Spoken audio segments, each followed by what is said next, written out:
just said joined by Dash, but we're joined by Dash Talking and in Dave. the third person. That's The way weird. The way you feel.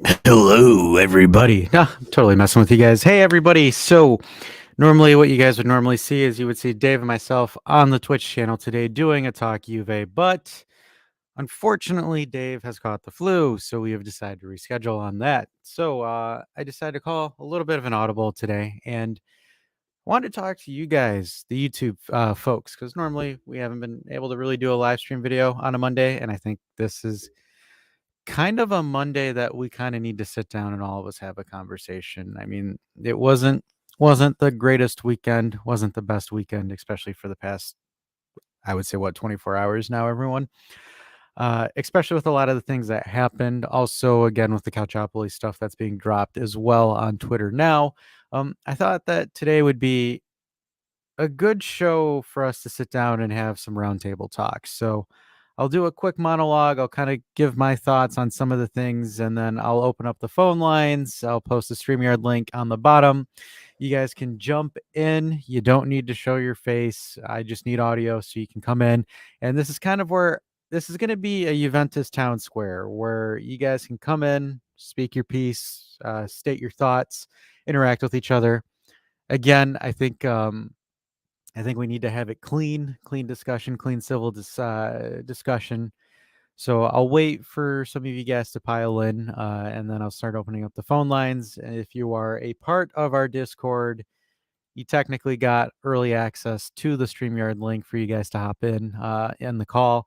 I'll post it right here, guys, barcode to get into our Discord chat. But again, Dave is out with the flu, so it is going to be me. It's just me today. So sucks to suck for everyone that was hoping to see Dave. But anyways, hopefully Dave feels better. He's drinking fluids.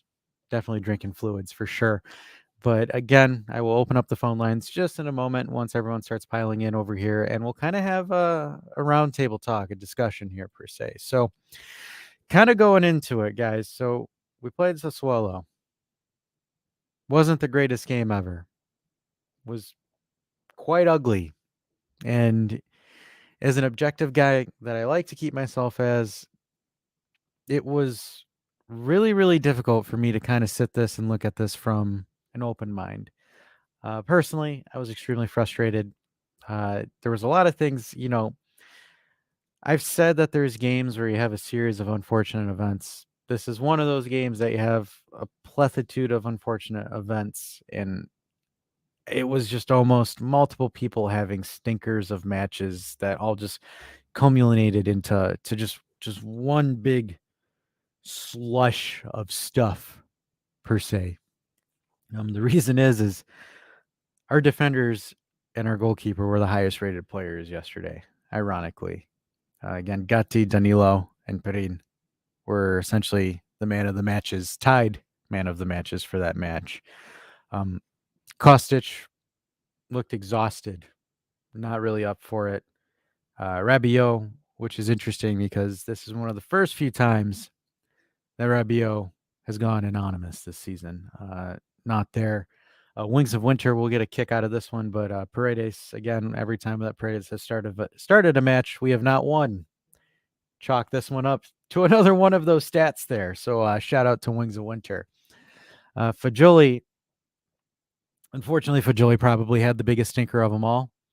I'll kind of talk in a little bit about the whole Fajoli situation with a lot of people kind of punking on the poor kid, which I don't agree with, especially with some of the comments that were going on Twitter.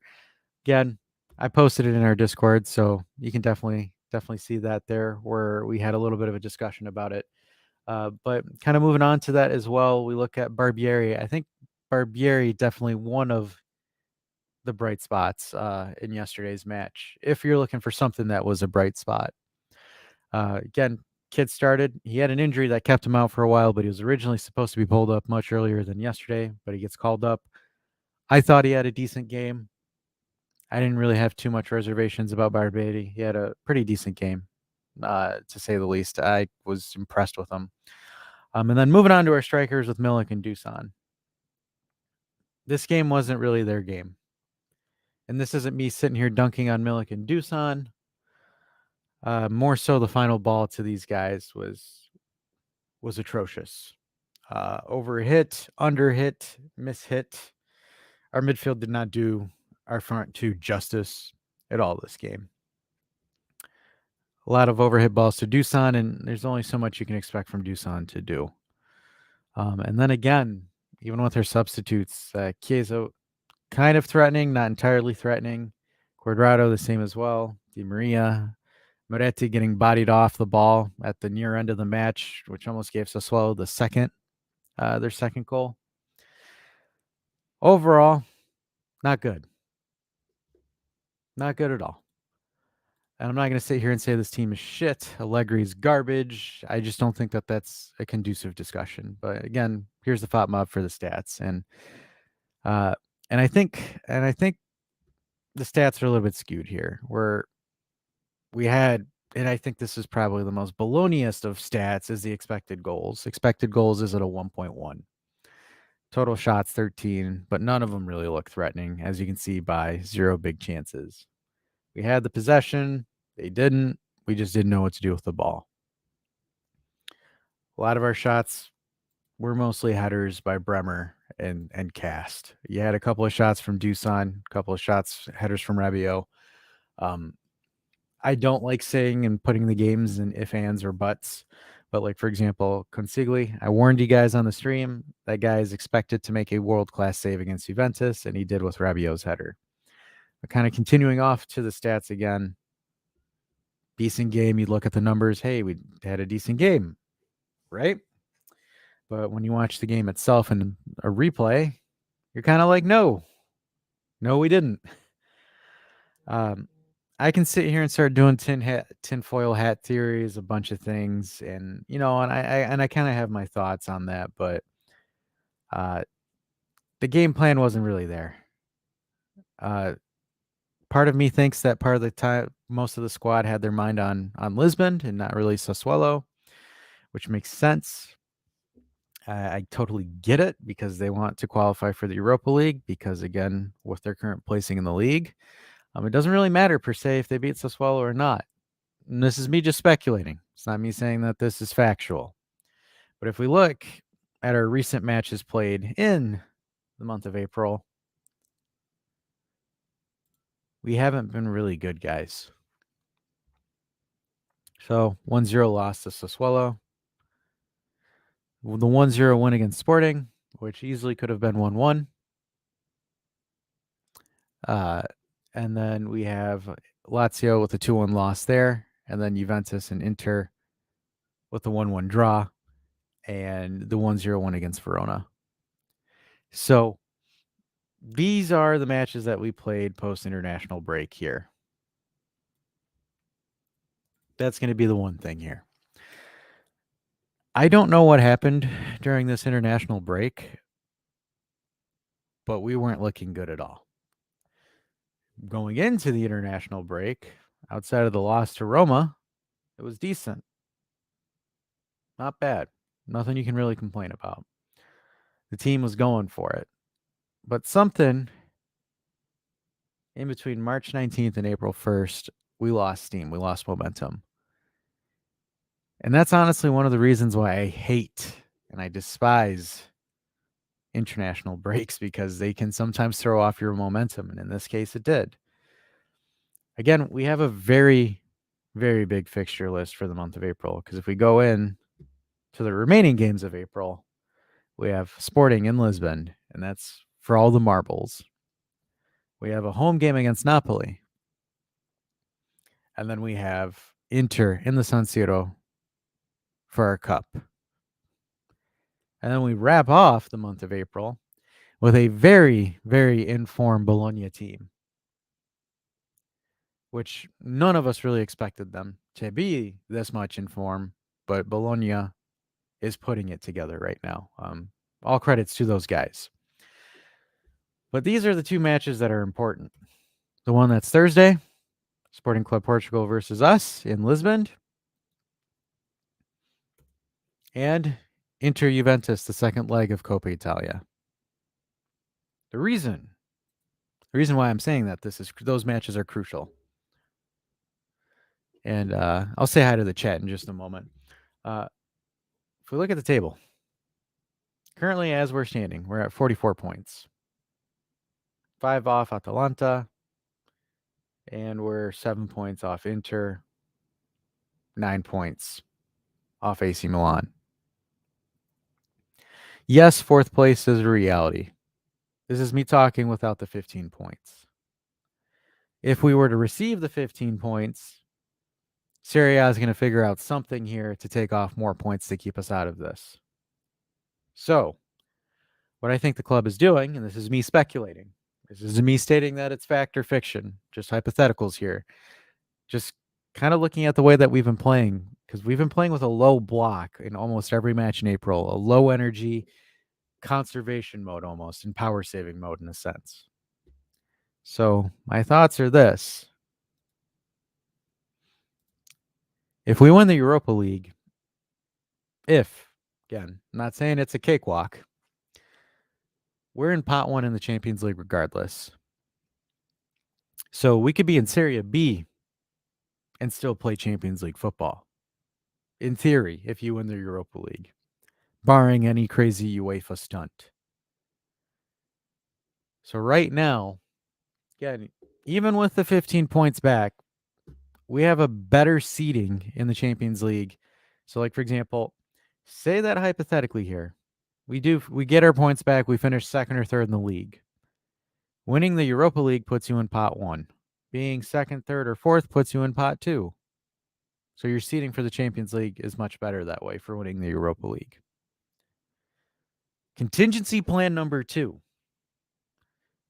If we beat Inter and win the Coppa Italia, and say that hypothetically we lose the Europa League, we lose out on Champions League qualification, say that we finish 7th. Say that we finish 7th or 8th, where we're currently at.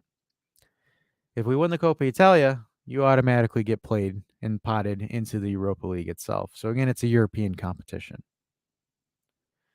So thinking of it and kind of speculating, and my thoughts, again, mere speculation, is that I think Allegri and the group itself are thinking more so, hey, let's focus in on the cups. Whatever happens in the league happens.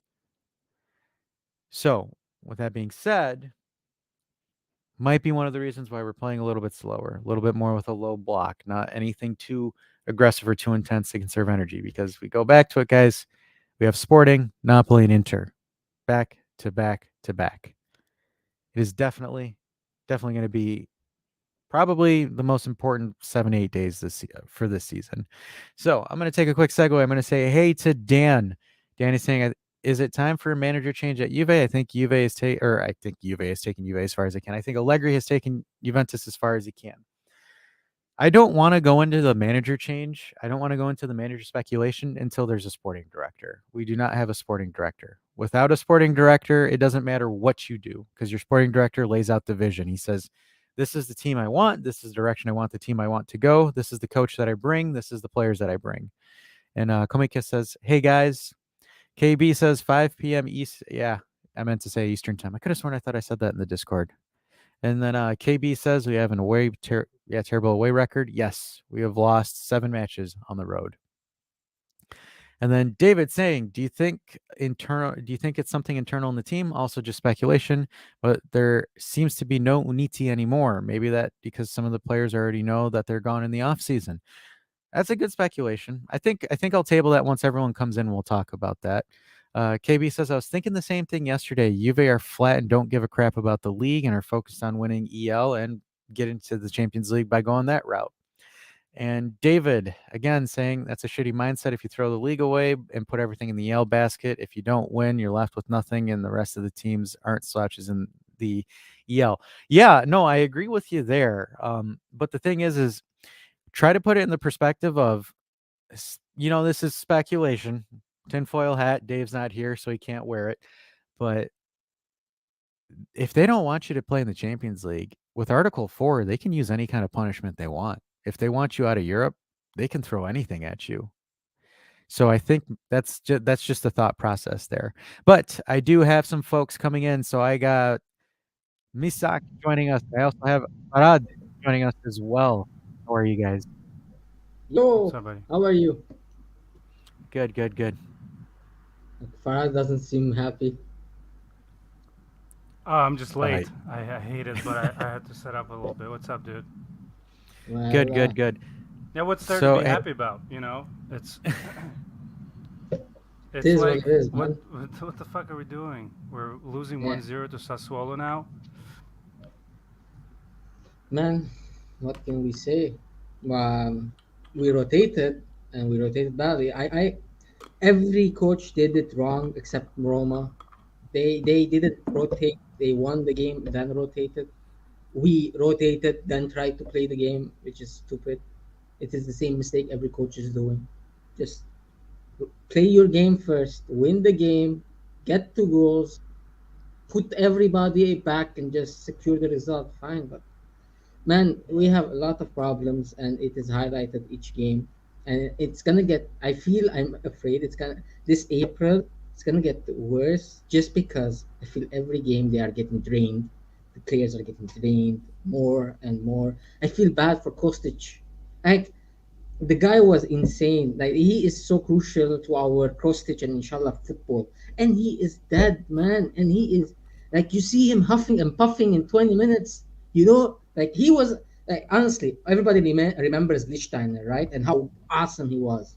Like he was doing that stuff, Lichtsteiner had his bad moments too. I mean, he was great, but but he was so effective for us, and he was so key to our play. No, and Kostic is the same in another way, but he is kind of like that effectiveness. And when he is this dad, man, I pray like I like Allegri as a guy from the past, but man, be aware of your team and physique. Like Rabiot and Kostic are so out of form, and they are so crucial, and they're so out of form, and they need to be rotated like it's a whole problem, a whole mass that is imploding in the most crucial part of our season. Sadly, in the most like this nine, we set 9 games.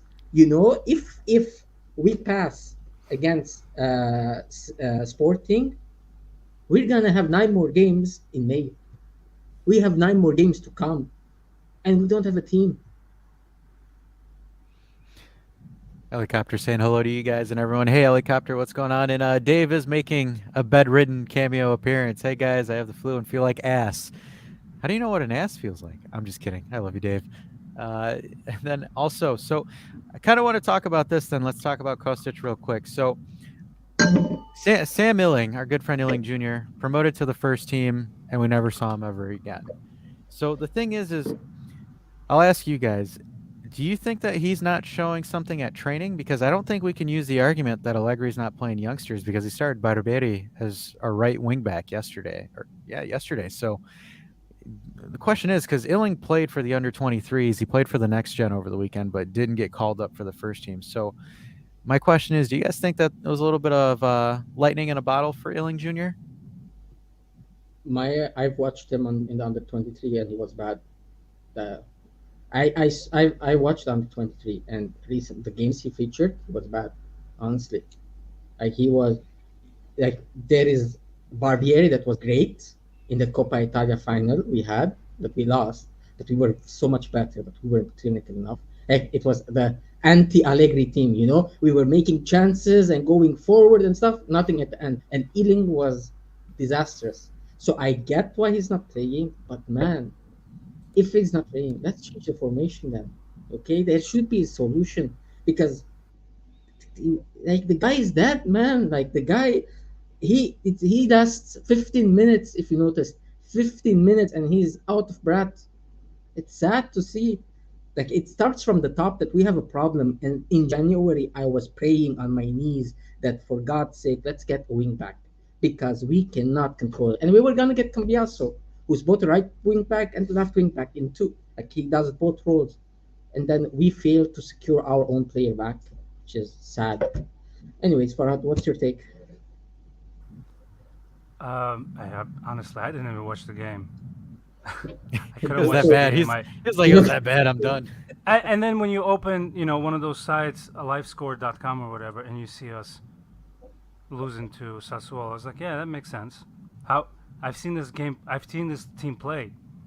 It's in Serie A. It's just same thing over and over. We have this hoorah first 20 minutes, and then the Hoorah, opposition last 20 knows. minutes.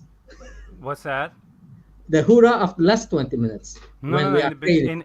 In the beginning, we're all unity and all that, and then Okay. the opposition knows that in 20 minutes, Juve is going to die down. We're going to get a chance to level the game, hopefully score before halftime, and then let's see what happens in the second half again. There's no plan. I watch other teams and I I watch the teams in Champions League and I'm like, this is how it should be done. This is the game plan of 2023 when Real Madrid, of course, rough rough example, Real Madrid, but hear me out. Every team that even is not in the top level, they know how to take a first touch. They know how to cross elegantly. They know how to connect the players in the midfield. Every pass of ours seems like it's a team that's never seen that high of competition. It seems like they're just passing back and forth, hot potatoes, see what happens, and like you said, cross and inshallah. But that's even when we get to the cross stage. But there's no plan. I just don't understand that Allegri, the man who's taken us to Champions League finals, sits there and says, "Yeah, that's what I want to do. I want Cuadrado to do a back pass 40 times a game." Anyways, my biggest problem is, listen, I could have been fine with 1-0s if we're winning, if we're fighting for the league, if we're a force to be reckoned with in the European competition. I could sit there for 90 minutes and take this shit. But this season, it's not even that. This season, Allegri cannot go back there and tell me, "Hey, my goal is to win the games. I'm not here for the circus," or whatever his phrases are, because you're losing the insane record. It's unacceptable at this point, and they don't get rid of him in summer, and hopefully I think Zidane is still available, right? I Just wouldn't. complete the revolution. And people are talking about us winning Europa League and getting the Champions League spot this way. Have you seen this team play? You think we're gonna go and easily win in at Sporting? I don't. I guess they're Hey, from. that's why I said hypothetically. I didn't say we're gonna. I said hopefully. No, no, no. I've heard people say, it's easy. We're gonna. They're aiming for. I even in the text in the chat here I just saw, we're shitting the bed in Italy, but then we're trying to get the Champions League spot. You know how difficult it will be to win the Europa League, We haven't won man. in 29 years now. 30 years. 1993. Last time we won it with Viale lifting the Yeah, cup. and it's a really strong. It's not your Europa League when it started when it was, Shit. you know, six. Random countries in Eastern Europe. Yeah. That's the Conference League Exactly. No, now. it's a big boy competition now, and Juve is just, I don't know, man. There's no plan. If there was a plan to score 2 goals before halftime, and then we're parking the bus, that's fine. Parking the bus is an art in itself. What we're doing is not parking the bus. It's just like keeping the gate open while we go pick up some bread. That's what we're doing. You know, there's nothing secure. We're just passing the ball around, and one counterattack can snap us. And don't get me started on corners. We conceded on the corner again. Granted, it wasn't a direct. It was Fagioli who helped out, but there's always danger on set pieces. It's like the team is not ready half the time. It's like they don't. I'm just really frustrated. I get it. It's not the All corner right, that give me scares me. give me 1 second, guys. Let me add in Bones to the conversation because he's waiting. And again, guys, I have it in the chat for YouTube folks. Again, if you guys want to come in, have a discussion, get your thoughts out. You don't have to put your face on camera. You can just have your audio going in, just like our good friend Bones here. But again, phone lines are open. This is a call-in. roundtable talk. I'm just mediating. I'll throw in some questions. It's your guys' show. No one's gonna mention my glasses. It's my first day wearing glasses. You look I you mean, look just Yeah, you you look have the very same shape, suave. no? I appreciated that. It's a big transition, but I had to. My left eye is basically blind. My my sister-in-law owns the optical, and she has the doctor there and everything. She's like, "How did you drive?" And I told her a couple months ago I had to renew my license. Sorry, something outside my window. And the lady at the DMV, she's like, after you leave here, just go straight to the eye doctor because I can't give this to you. But thankfully she did. My left eye was like, I don't even understand big letters that you're giving me here. But Do you see anyways, it thank you. blurry? Like, do you see it like you cannot clearly see it? Mm, yeah, well, I mean, it's fine during the night. It's just like the lights from the cars are like diagonal Ah, Or you blurs. got okay. astigmatism. There you go, exactly. But I'm spectacles daddy now. hey man, welcome to the club. So David's saying that he's seen Kostic a lot at Bundesliga with Frankfurt. In form, he's an incredible player, but when he's not in form, he's unmotivated and he quits on the squad. I was going to say, I think, Misak, you've Damn, seen him a lot in Germany. Bones is breathing like Tony yeah, Soprano over here in his mic. Oh my bad. his That's good. bad when he has a bad game, it's bad. Like you, it is disgustingly bad. I don't But think the I've seen difference, Kostic have a really bad game. Have you? this 5 games, man, the whole Yeah, of he April. hasn't been sharp. It hasn't been This catastrophic, but he whole of wasn't April, sharp. since he got that injury with the Serbian national team, and he came back and has been forced to play each game, it's like a Yeah. slope. It's going down. Like the problem is, okay, and if you see it, okay, Allegri isn't utilizing, as you say, like he isn't getting the best of the best players, fine, but this team is functionally deficit. Like, how is this team working? How are we not mid-table, man, with this team? Like, you see the team. We have one left wing back, one right wing back. We have a Decilio that we don't know what the role is. We have I don't know how many center backs, Hey, five he's our center Lord and backs. Savior. Lord and Savior Deshirio, okay, playing stretch back, left back. We loaned out our left back, and we didn't get anybody inside. We bought the left back and right back and loaned it out. We have one right winger, one left winger. Ealing is a left mid in a 4-4-2. That was what he was playing as, and sometimes as left wing, who shouldn't be in the team. Ealing was an under 23 player. Baranchea was an under 23 player. Like the only players that were promoted were Sule, Miretti, and Fagioli. Okay, those were the three. But we've been utilizing all our under 23 players. Why? Because there's a deficiency in the team to a level that we're bringing players from the CDAC to cover our holes, man. That's abomination. That's an abominated squad, and we're reaping the rewards as much as we can. Okay, and that is frustrating for me because we're Juventus at the end of the day, and everybody's saying like we have the biggest wages in the team. That if you look at the biggest wages of the team, it's horrendous. The guys that take the big wages, it is Wojciech Chesney that takes 11. Okay, Leonardo Bonucci, who hasn't started since freaking October, is the third highest paid player in our team with 10 million, man. 10 million gross. How You sad know, is it? the funny thing is so Serie A released the salary, and Dusan Vlahovic makes the most money compared to everybody in Serie A, which I couldn't believe it when I saw it. I was like, that is Also, crazy he because I takes thought it'd be like Lukaku. he takes 12.8 million. That's money for a ready-made player. But he is a player that we have to grow. So look at it, okay? We don't have any room with Vlahovic. We cannot, like, in the future, let's say, okay, Allegri goes, we got Italiano, he bangs in goals, okay, he murders everybody. We cannot keep him in the end. We won't keep him because he will go out of budget, because our initial contract that we gave him was already too much.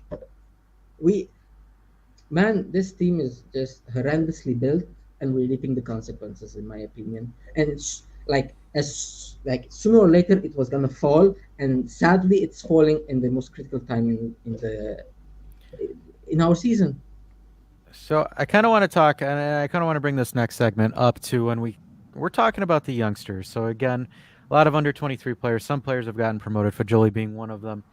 I think though, like for example, yes, we wanted the youngsters to get integrated into the squad, but again, you get mistakes like what you got with Fajoli with that bad mispass when you play youngsters with a lack of experience. The one thing I want to talk about is, and this is one of the things that really pissed me off, is the amount of attention that we're paying to Fajoli crying on the bench or making a crying symbol. Why is that so important that people need to go out there and harass the poor kid because he's crying? Because the thing is, and this is me kind of going at some Juve content creators, because you're the same Juventus content creators that whine and moan about not having players that love the club, that are mercenaries. And then when you see a player cry for the badge or be upset for the badge, you call him a soft human being or a soft man. Why? Why is this a thing? Because, like, for example, oh, and here's the funny thing, what they refer to. Well, Del Piero told Buffon not to cry. Well, guess what? When Del Piero was crying when France beat him in the Euro 98, somebody told him the same thing. I don't understand why we're focusing so much attention to Fajoli crying. Del I think, Piero's but I think, cried. Go I ahead. think by focusing on them, you're focusing also. But I get you. Who gives a shit? You know, Exactly. it's like, what kind of fan are you if you're concentrating on this? He's how old is Fagioli anyway? 22 now. 23, yeah. He's crying because of you guys. Whoever is blasting him, he's thinking of all the terrible things he's gonna have to read, and his family's gonna have to read. That's why they're crying. They used to cry because it was upsetting to win the Champions League final on penalties. Now they're crying because the world is so cruel to our athletes that little a-holes are sitting behind the keyboard and they can write whatever nasty thing they can, and that's crazy pressure. I can't. Do you remember yourselves at 22 years old? No, It's like absolutely. put yourself Yeah. in the biggest stage and you give a bad pass which ends in a goal. Of course you're gonna cry. Yeah, I mean he Yeah. could have. Whether he wants to do it behind the scenes or on the bench, it's his decision. Um, yeah, let's focus more on just how The team. Yeah. Yeah. the Yeah, no, team. absolutely. Especially when Absolutely, yeah. you're performing at that level, and you made a mistake, you're your biggest critic. So I mean, like if you mess up, you're gonna judge yourself the harshest, and it's Yep. gonna happen, and you bringing it up doesn't help at all. Like it's not going. It's like, oh, we're going to shun you, so now you're going to be better. That's not how it works. They're just Yeah. concentrating on Uh, content, shit that will get them clicks. At the end of yeah. the day, And who the thing cares? is this, so like speaking of it for me, I've played college, I've played amateur, I've played semi-pro, and I've coached, and I coach. Guys, like even now as a coach, I'll sit there if I make a bad call or if I think of a really like if I get out strategized or out game plan, I'm not gonna cry physically in front of my team, but like I'll be going home or on the car ride home, just sitting there like, "Fuck, man, I did this." Or like for example, even when I play my own games when I'm playing it, I make a couple of bad passes or I miss a couple of empty sitters. I'm sitting there. It's like, and even though I'm not being paid, I'm not a paid professional. But again, if you're a competitive dude, if you want to win, if you want to push yourself to be better, you're gonna have moments that what Fajoli had where he's sitting there because the thing is like Fajoli just couldn't hold it. He's sitting there. He's just like, "Oh my god, it just costed us this. Oh my god, like that. Like it's like that. It's the same thing with Guess Buffon what? crying. He's not gonna cry again. He's He not. learned his lesson, and I know. I love the comments here. Dash, tell us a little breakdown. I join very rarely. So how many people are watching right now? So right now we've got 16 live viewers that are currently watching What? with us. So These again, are guys, big boy numbers, baby. I know. So the other It's thing, awesome. folks, I've got the StreamYard link in the chat, so you guys can definitely chime in. We're gonna take a quick break and go through some of these chats, guys, because again, this is where we get a little bit distracted because we're all talking to each other here, but definitely going in here. So KB coming in saying, and guys, feel free to chime in if you guys want to respond to any of these. KB saying, minority here, but Di Maria is doing everything to dismay Juve's hope of renewing him for one more year. I think he's saying that he has not had the best of weeks recently. Yeah. At least And he's fun to watch. yeah. David every That's time saying, Di, every go time ahead. Di the ball, you know something something fun is coming. You know that feeling of watching a good player play. That's the only player that excites me on the team. So if he yes, sir. Chiesa, yeah, that's true. Yeah. Chiesa grabs the ball and it's like, hey, here we go. Two last games he was great. Like even against, like, at the end he was fading, but he was great. Like he was driving through everybody in Yep, Sassuolo. and And that's what I like about Chiesa. If you watch some of his goals, I don't remember who he scored against, but he last year he grabbed the ball from the. He lost the ball. The opposition player went to the corner flag, corner, and then yeah. Chiesa snatched it back, went and scored. And I love that. He reminds me of Ronaldo. Ronaldo would claw the ball back a lot, and press the keeper, press the defenders. He scored a couple of goals. We just like stole the ball from the defender, and keeper was the only person in front of him. So sorry, Dash. I know you're going through the questions, No, but you're good. You're good. Chiesa, Di Maria, people who excite me. That's Juve material right there. If you, I judge by, is this man Juve material, and then I see De starting, and then I see um, Paredes. yeah, I mean youngsters are. I love that we have the movement now, but there's players that don't deserve. Zacharias coming back. Have you heard of Zacharias since he left? We have a bunch of deadwood on the team, and it's like, are you Juve material? Are you fighting? Keane is our number 9, or whoever he's supposed to be. Come on, man. Anyway, sorry. Bones, you got any thoughts on this before we transition? Tony Montana. No, Tony Soprano over there. um, I mean, he has a point. Like it's even like when they brought Paredes in, Allegri was like, we don't need backs. We need a Paredes in the team. You remember that? That's what he said. It's like we don't need left backs. It's like we need left backs and right backs, man. Left wingers. I mean, it's bad. Like the Yeah. yeah, Go ahead, Bones. the people we're starting sometimes it makes no sense to me. I Yeah. gotcha. I gotcha. And also, I Uh, agree with you, Dash. Before I came, you said about the sporting director. We really need a sporting director because like this, there is no project. What I understood from the whole plan for the whole charade for the past 2 years is bring Allegri, let's get Champions League money, okay, and stabilize the financial situation because it was going overboard with Paratici. There is no other way. There was no sporting project for the past 2 years. Let's be fair. Fair. There was no sporting. Our project was, let's cut down wages, cut down wages, cut down wages. Okay, we cut down wages. We have, if you see the balance sheets, it's getting much lower right now. Okay, now we are gonna try to sell McKenny, sell Kulusevski, even maybe do some, but you don't know, to get some generate some positivity into the team. Then we start the project. But first, let's get a sporting director. Then he decides what the project will be, because we can't go on with Allegri and youth. Okay, as much as he's giving the youth a chance, he's not known for progression of youth, how development of youth. Okay, he is known to win now. Like you give him a Khedira, he wins you games. Okay, you give him Matudi, he wins you games because those are plug and play players. Okay, Can you say so Khedira again? Khedira, Sam Khedira. Khedira. I love it. And So what do you guys think? Let's say I'm Nostradamus, and I know that Allegri will be gone in summer. Where do you Mm. see his journey going? Like he's gonna stay in Italy, probably manage a PSG. mid-table team. I don't think Real Madrid is after him. Where do you see his team, his next team, and what is it going? PSG. Like Dash, what do you think? PSG. Yeah, 100% PSG. yes, What?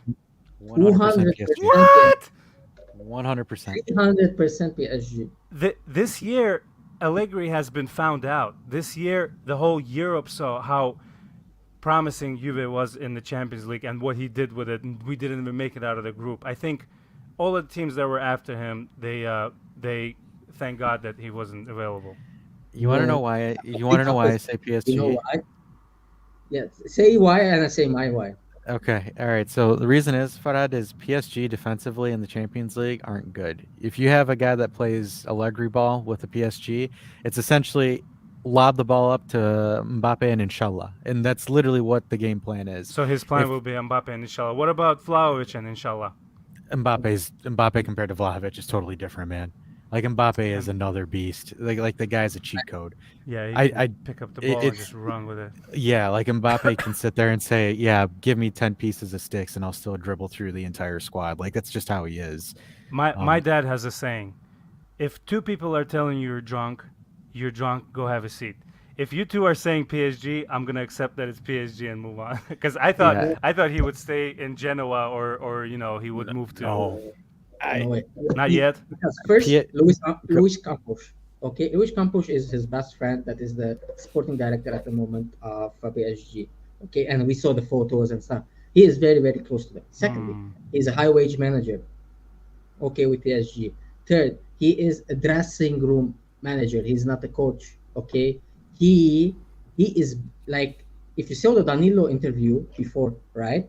Mhm. Last week it was, no, when he talked about the personality of Allegri and what is his best attribute. It is his people management, and what PSG needs is a people manager, because they have people. Pochettino does can't manage a team. Sorry, I was listening. Okay? No, you're Yeah, good. he needs, like, they need somebody that doesn't manage them. He just, okay, he is like an AliExpress version of Carlo Ancelotti. Okay, Pretty that's how I much, he describe it. is. Okay, he is like a person, like you give him ready-made players, he'll plug, he'll play, and he'll win you games. Simple as. He won't develop, he won't play attacking football, he will be results based, as we see. What is failing with Juve is he doesn't have players that are plug and play. He needs to develop those players, and he doesn't have the ability to do that. He doesn't have I the don't know, man. positions to do that, and he doesn't have the financial backing to do that. So nothing is going in his way. Juve's direction is completely different. The whole appointment was wrong in the wrong moment, and we are reaping the rewards. And All right, can I just I butt in, yeah. boys? Whoever's in the chat, can you guys join? Come on, don't be shy. Yeah. There's a bunch of links. Let's get this. So we have 16 people watching, right? Yep. This is Yep. so exciting. We used to have like 2 3 people, right?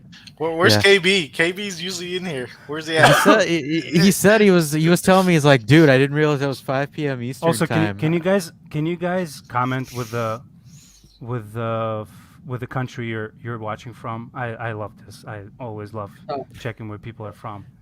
So and then because we'll get back on the sporting director talk, but we Mhm. got to catch up on some of these comments. But the other thing too, because with Ancelotti on his way out the door at the end of the season, Real Madrid's looking for someone, and Real Madrid did shortlist Allegri as much as people want to hate that. But again, Madrid is one of those teams where you just need a man manager. Like Ancelotti isn't reinventing the wheel; he's just literally saying, "Hey, I'll put you guys in the win. You guys do your thing." So that's just one of those things. KB says Farad Squirrel. That's why you were looking outside the window earlier. And then uh, come Boko Gampachiro is saying It is. there's an Look at answer. it. His I do have a pretty nice view. I am looking at trees and stuff. I don't know if you guys saw it on my blurry background, but so yeah. blurry. so Gampachiro and David are talking about Kostic. So Gampachiro saying his Achilles is probably still nagging, which totally agree with. Uh, David saying Kostic's back is hurt because he carried the team for a while. And then KB, that's a savage comment. I'm gonna have to skip over it just to keep it clean. And then Sam says, "What's up, guys? Y'all hope y'all doing well. Show some positivity. Before the last two games, it was all roses. Make no mistake, we want to play with the style, but I don't say we're negative. I think we're just kind of airing out some of the dirty laundry that we've seen so far." And he also wants to say, "Fajoli is a goat." Mango says, "Twitter is the worst thing to happen to football." Amen, brother. Absolutely. Amen. Amen. KB saying some of the content creators that have never played competitively, and it Well, they shows when do they look bitch like they've about never stuff. played before. That's why Yeah. they shoot themselves from waist down, waist up. David says, "Poor guy, Fajoli just became 22." Sam responding to you guys' thoughts on exciting Juventino. So Chiesa, Di Maria, Pogba, we're getting there. We need one or two more creativity and a coach, of course, a la Ten Hag. We're gonna talk about this because this one's gonna be a fun conversation. We're gonna talk about coaches, and then Mango says maybe Allegri will go to Chelsea. Good. Maybe. Maybe. Maybe. I hope so. And then Continue their helicopter. downfall. He's on the hot seat right now. And then helicopter says Allegri will take a sabbatical for 2 years if he's sacked. Maybe. That he's gonna come Uh, back to Juve. and I'll come back to Juve after they do a trial with Pirlo. I don't And think Allegri 3.0. Gompachero says even if Allegri leaves in the summer, yeah, that's what he just says as the next coach fails. David saying, I think PSG won't take him after the season with Galter. I think they will go big name hunting again. They will never learn. Maybe. Yeah, but if Uh, they were smart, they would go for him. Ellie Honestly. says I can't join because I am working. And then KB says would love to, currently working. Don't tell my boss. And then Sam saying SY watching from US. That's And Rocky Fleck, right? yeah, I think so. Oh, think he's Syrian. Yes, that's why he's Syria? Syrian. Syrian. Oh. He's Syrian, but Yeah, watching Syrian, from that's US. He lives in the US. Okay, sorry. And then Vincenzo says Toronto. He's filling in for Dave as our resident Canadian on stream. Germany. And then Damn, we got all the David continents says going, baby. Germany. So Welcome, we've guys. caught up. KB says Allegri at Chelsea. LOL. The Chelsea fans will revolt and go on strike, saying he's going to destroy the team. Boys, yeah. And then Sam says Syrian boys. All right. So Sorry, no, you're good. Chel- You are Chelsea will 100% say good. Chelsea they will say they don't need Allegri. They just need a new striker. No, Hey, but they got Lukaku now. Frank Lampard. They need Frank Lampard. Did you see the beIN Sport pundit saying that Frank Lampard is a better coach than Julian Nagelsmann, and he is more successful, even though Frank Lampard's last 17 games, and I'm honest, last 17 games, he has 1 win, 2 draws, 14 losses. oh my god. 14 losses. And they Yep. still say Julian Nagelsmann is a worse coach than Frank Lampard.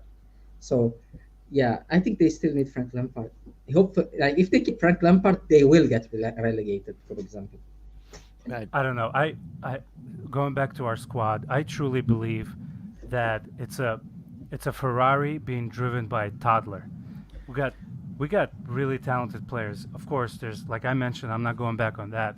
There's a bunch of people who need to leave, but overall, they're fine. But when you see them trying to do something that coach is telling them something is not working out, that's I truly do believe Allegri is the one to blame. So part of me question wants I to. have. Go ahead. Go ahead, Who Misai. would be part of your Ferrari? Like, if you name the team, who would be part of Okay. your Ferrari? I mean, the whole out of the whole back line is Bremer. We have a Alfa Romeo as a goalkeeper. He's not top 10 in I mean Szczesny is really good, but he's like number 10. Top He's not 15. Top 15 is fair enough, no? no, he's top 10, but he's like, 9 or 8, somewhere down there. For me. As far as center backs, Bremer is he's a golden nugget. He scores. He's strong. He knows the Italian game.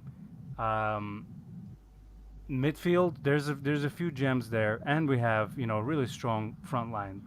Chiesa, Di Maria, Pogba, but that's 7 or 8 players. We The cannot whole have back Ferrari. line, what Juve used to be, the people used to be afraid of the wall, and now what's going on now? So But look, the main Yeah, problem we- is Allegri, because he's not a modern day coach. We used to be a brick wall. Now we're a fence. Yeah, Chain with link chain link fence. Yeah. no, look at honestly. Look, Bremer, great. I've like foreman defense. I'm afraid when he's in a foreman defense. And honest to God, they will look at the start of the season with the foreman defense. It was horrendous. Gatti, he is the best dribbler in the team. Funnily enough, in the last 2 games, if you look at him, he's just like driving forward like a choo-choo train. But But sorry, but things like that, other teams they notice these things, so players get found out. So if that's his thing, in a couple of weeks they're gonna know what he does. So let's not judge too early. yeah, but as also how he defends is also offensive, and it's complementing very well, and he's technical Guys. enough on the ball. Hey guys, give me 1 second. I've got Kombako Gambachiro in the lobby coming to join in. So I'm gonna add Let's him. I'll go. introduce him. I'll add him, and then you guys continue with your thoughts. Sorry to Let's interrupt. go. Gombachiro, what's I up? want to see some faces. Stop hiding your faces. Yeah. I don't got a Nobody camera. I'm wants sorry. this. We can't show What's our face that? 'cause we're ugly. It, Hey, There what's you up? go. there we go. There you Hello. go. Spectacle All right, guys. gang. Yeah, baby. Let's go. Go ahead, guys. Go ahead, It's guys. time Continue. to No, the I'm whole just working right experience. now, so I'll just talk like but I'll be looking at the screen. So All yeah, right, let's you guys go, go ahead. Where you calling from? California, Where at? LA. That's right, baby. You belong to the LA club? No, I didn't join them. Do Why you? not? I You have to started pay. it, dude. I started it. Oh, great. I'm probably the one DMing you all the time. You're probably DMing Saeed because he took it over. But yeah, I Okay, mean, for sure. go watch the games with them, dude. It's awesome. Yeah, yeah. Sometimes I just don't wanna. I'm just lazy on Sunday, especially. You know. I got you. I got you. Yeah. Man. No worries. Well, welcome. Thanks for calling in. Showing Yeah, your thank face, you. man. That's awesome. So we used to have maybe like 10 comments the whole live. Now we got a whole gang going. I love it. Hey man, we got a community. I'm telling you. Shout outs to Tune in. Dave and shout outs to Dave and Dash, man. These dudes, I gave them the platform and they just made a bitch out of this whole YouTube. I'm telling Man. you, man. Tune in Giants to the moon. It'll only be I a love matter it. of time. Matter of time. That's all I'm gonna But say, anyways, folks. let's But go back. Let's go back. Let's yeah, go back to so- the Ferrari. Yeah. For me, we don't have even a Fiat. We don't. We have spare Mhm. parts of a Fiat, man. We have a guy on one knee that is still trying to come back into fitness, which is Chiesa.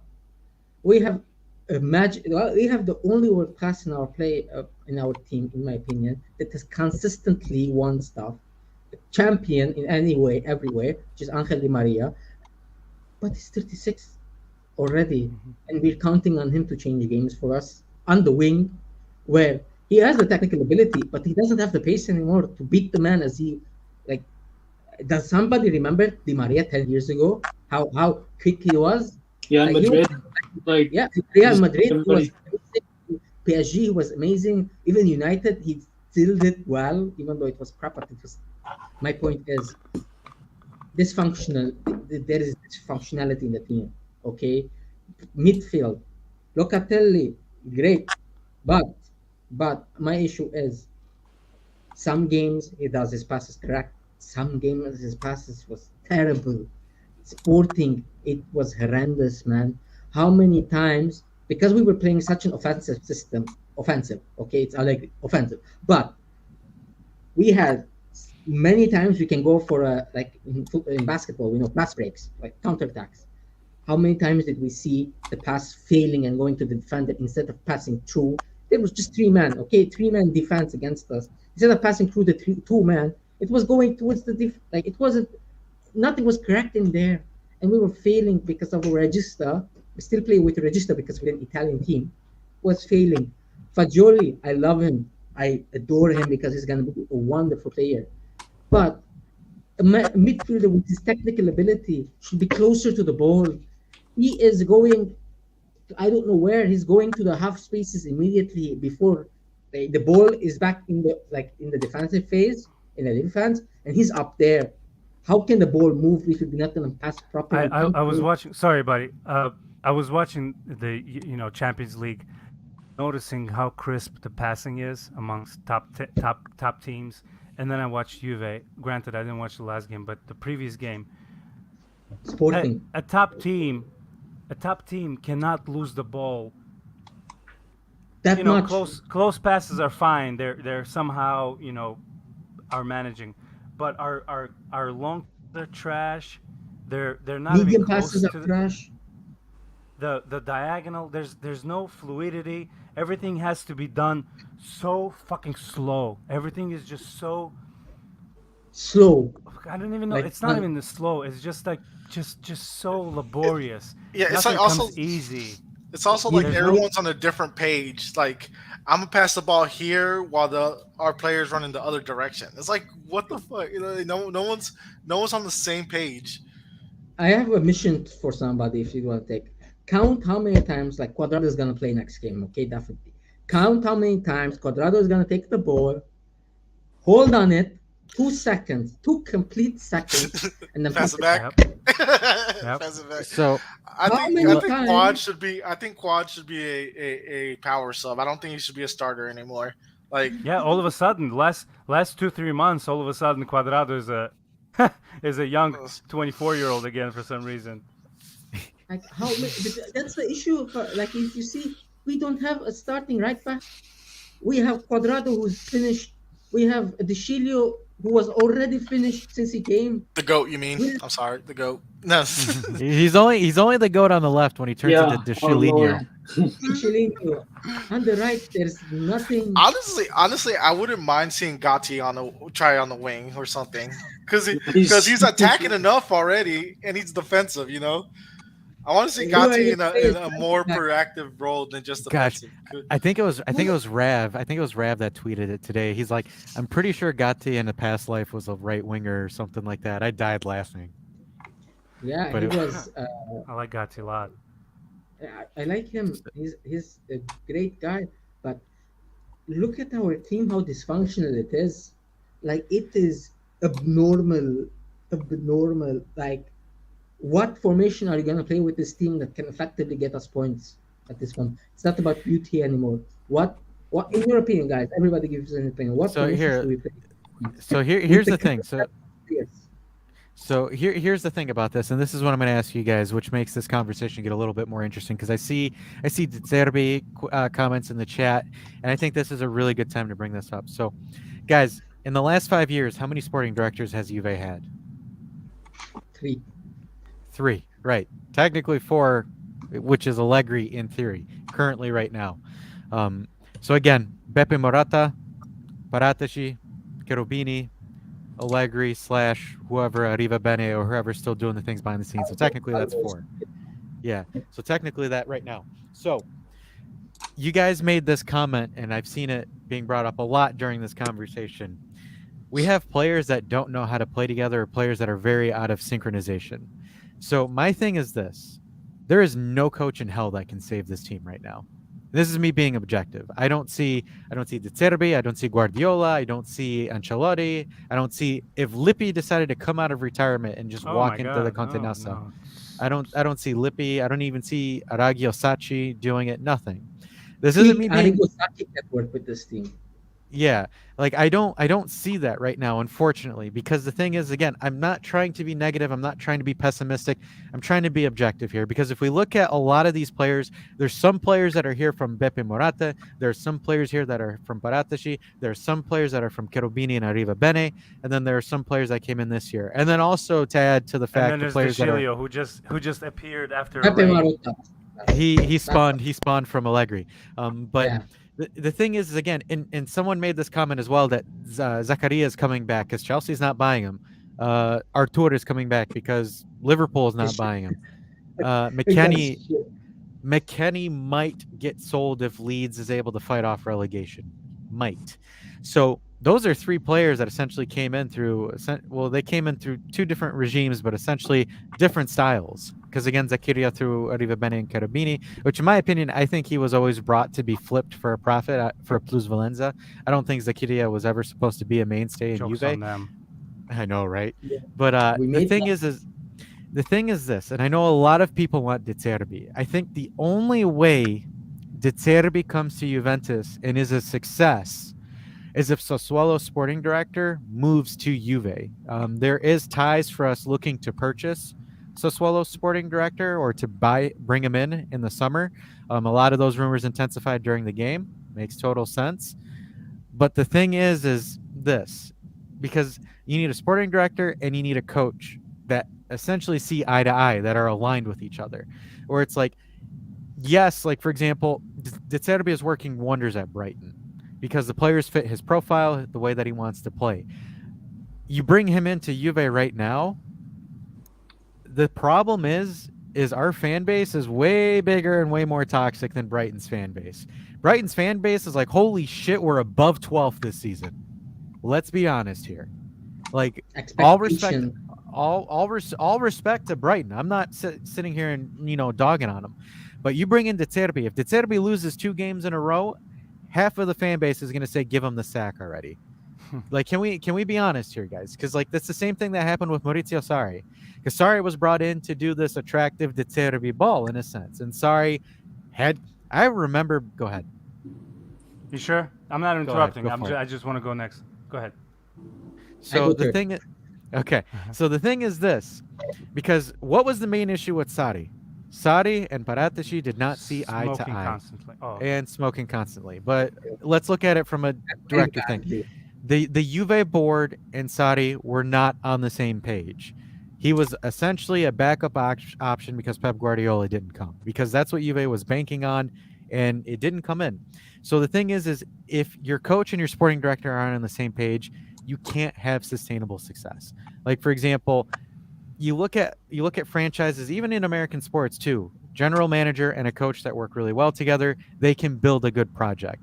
For me, until you get a sporting director that aligns with what De Zerbi's football is, he's not Yep. going to get him the players that De Zerbi needs. Because the thing is with all due respect, guys that are in the chat, no offense, if I don't like De Zerbi ball and I'm the sporting director of Juve, I'm buying players that I want. I'm not going to sit there and say, okay, De Zerbi, like I'm going to get you this guy or this guy. First of all, I might not even hire De Zerbi.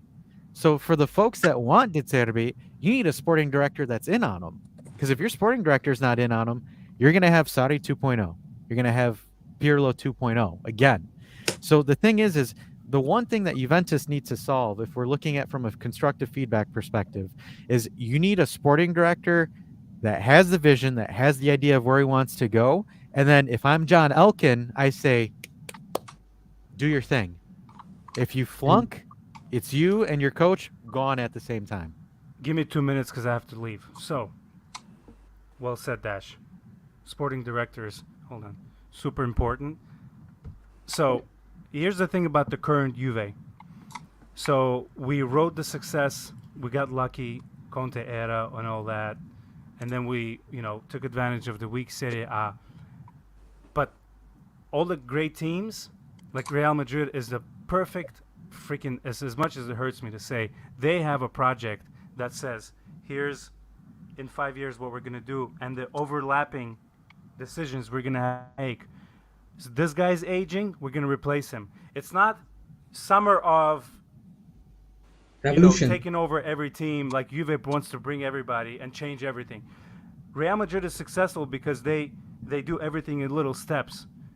You're getting old, even though you won 15 Champions Leagues with us. You're gone. We'll make you a presentation. The picture of Bernabeu behind. You're gonna cry, but you're gonna leave. Juve has no plan of, hey, this is the position we need this year. This player is available. He said he's been a Juve fan for life. Let's bring him in. There's no continuation. Like Dash said, sporting director will have that idea and help out the coach. Second, and then I'll go. A bunch of coaches, including Allegri and Sarri, they mentioned that this team is sustainable. And I realized that watching the game against Sporting, where there was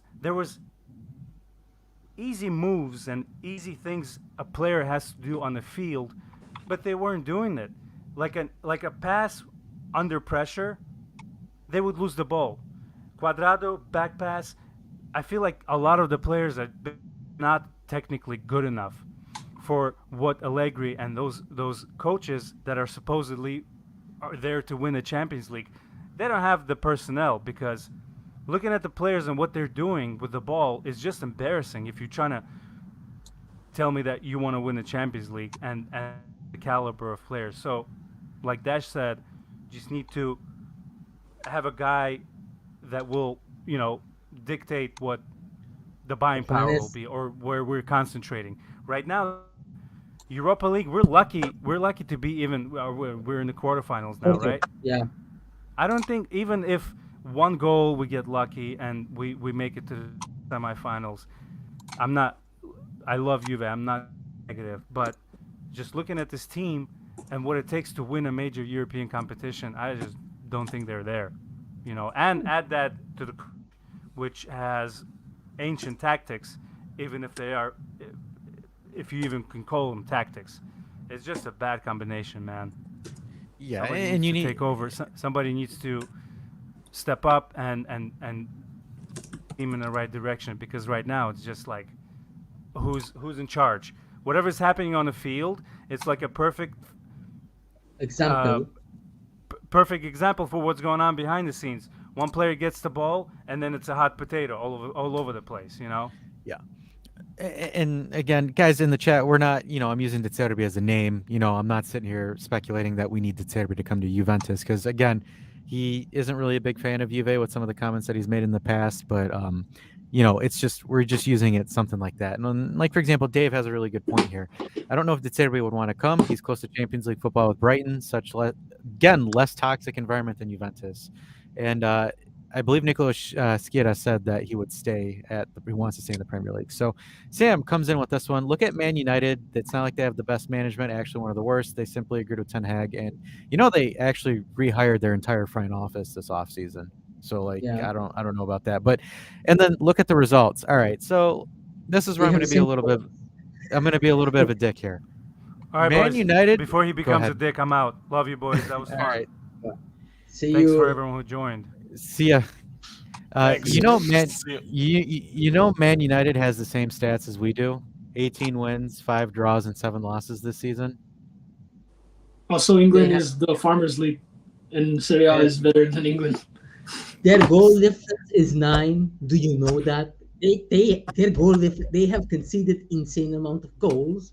Okay, they have 37. trashed a lot. They are still in the Europa League and they couldn't even win at home. Okay, they have spent a net positive of 300 freaking million. We didn't spend it. We made money this summer. Okay, if you see it, we made 30 million this summer because of all the sales of French players and the Ligt.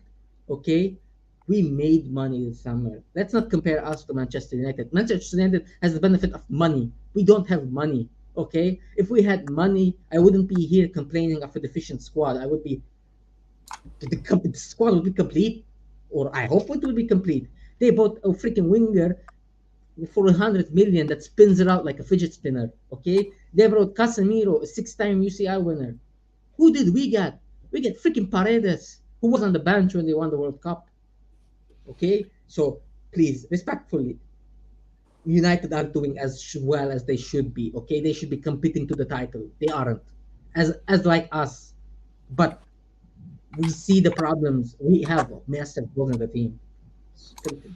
Yep. Continue. And then helicopter coming in saying it's either De Zerbi or any other coach. We're far from being attractive. And we do have Sam that's in the call line. So, Sam, what's going on, buddy? Hey guys, how you doing? Hope Good. How you're about Good. all you? doing What's going well. on, man? Good, good. Just got off the bus finally, so I joined the call.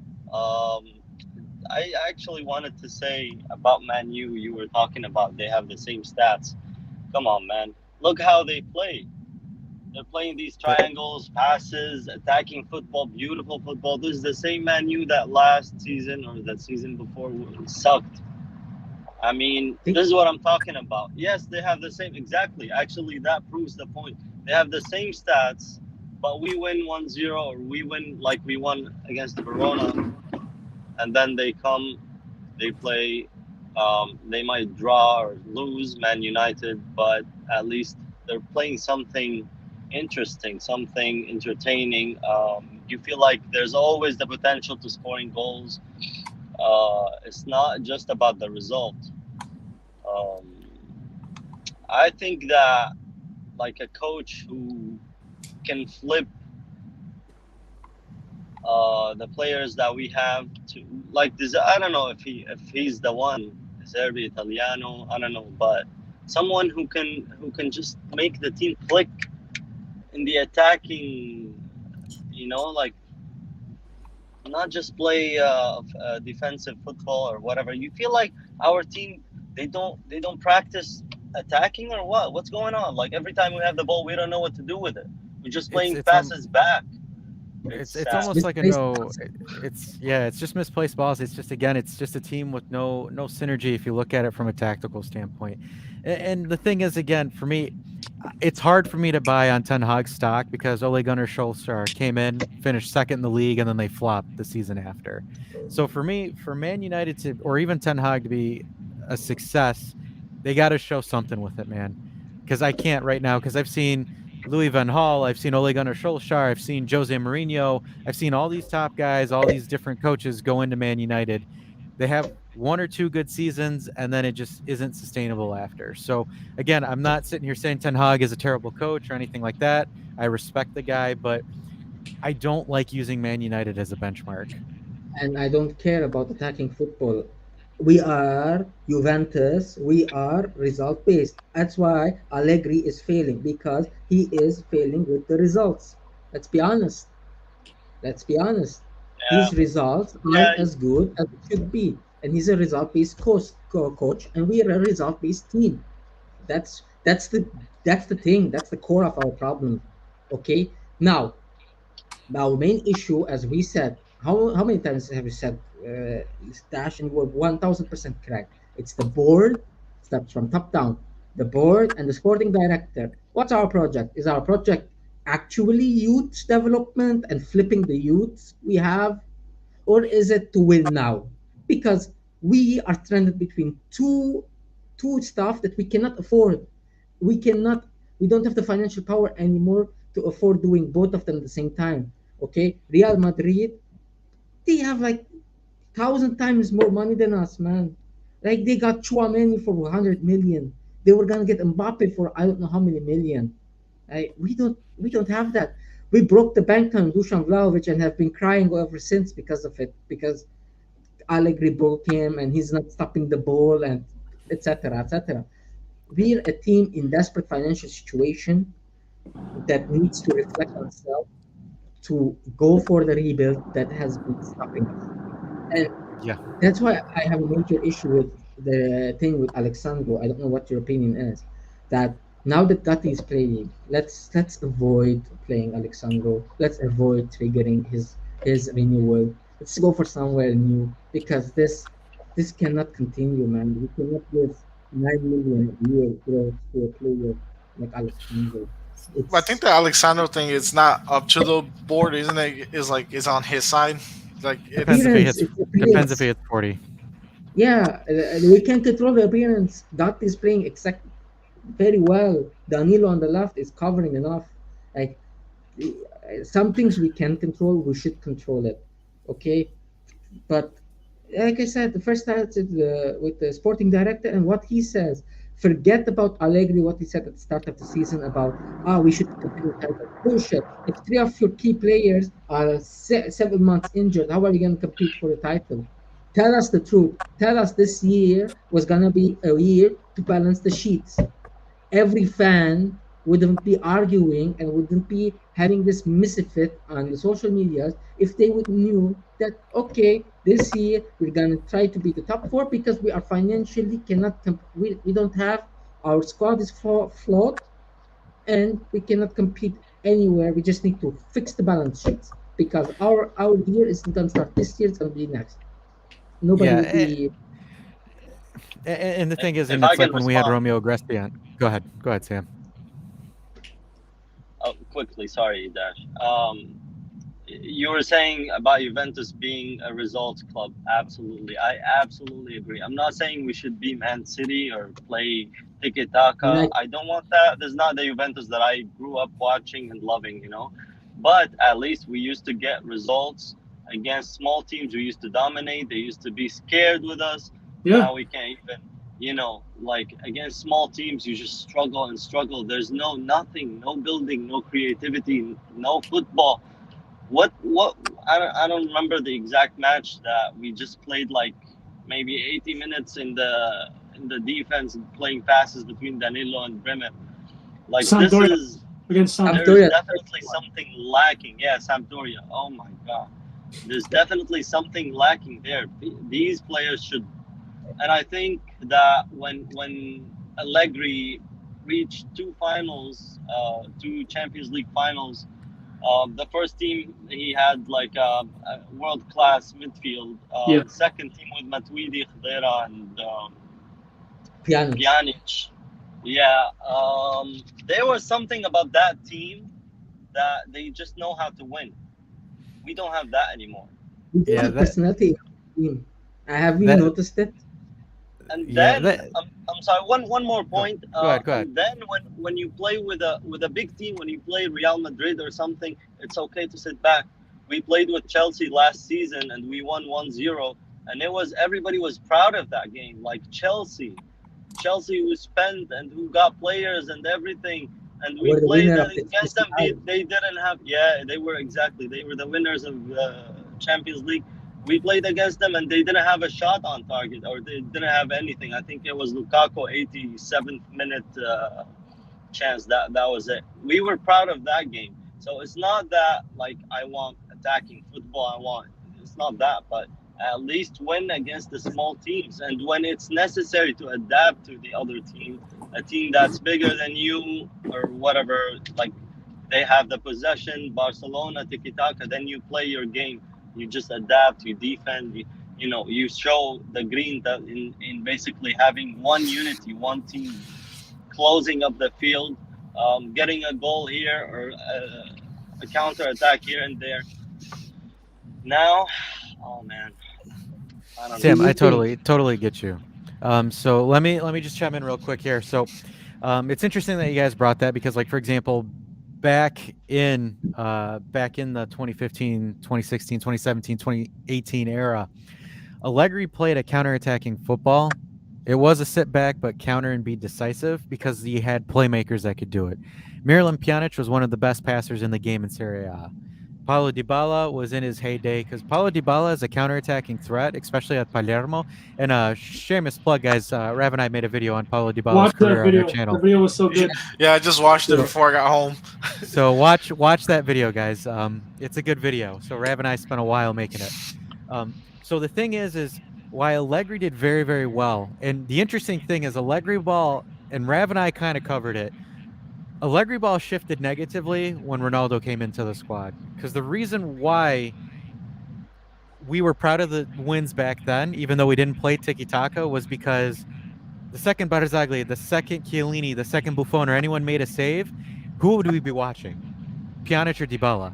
Because one of those guys would do something incredible with the ball, beautiful pass, beautiful dribble, or something. Because having Pjanic and Dybala both playing in the midfield, somewhere in the middle of the park together, was absolutely electric. Because you would see some beautiful passes with Higuain and Dybala. You would see Pjanic with some beautiful free kicks, beautiful set plays, all of that stuff.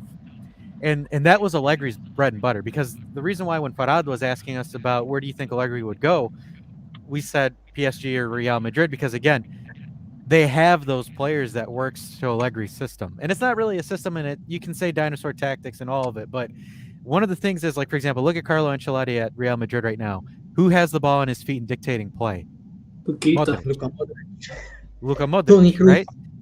Toni Camavinga, Kroos and left back Modric. that comes in the middle. You know, like Exactly. And the thing is, again, they have better quality players. Totally get that. Totally get that argument. Makes perfect sense.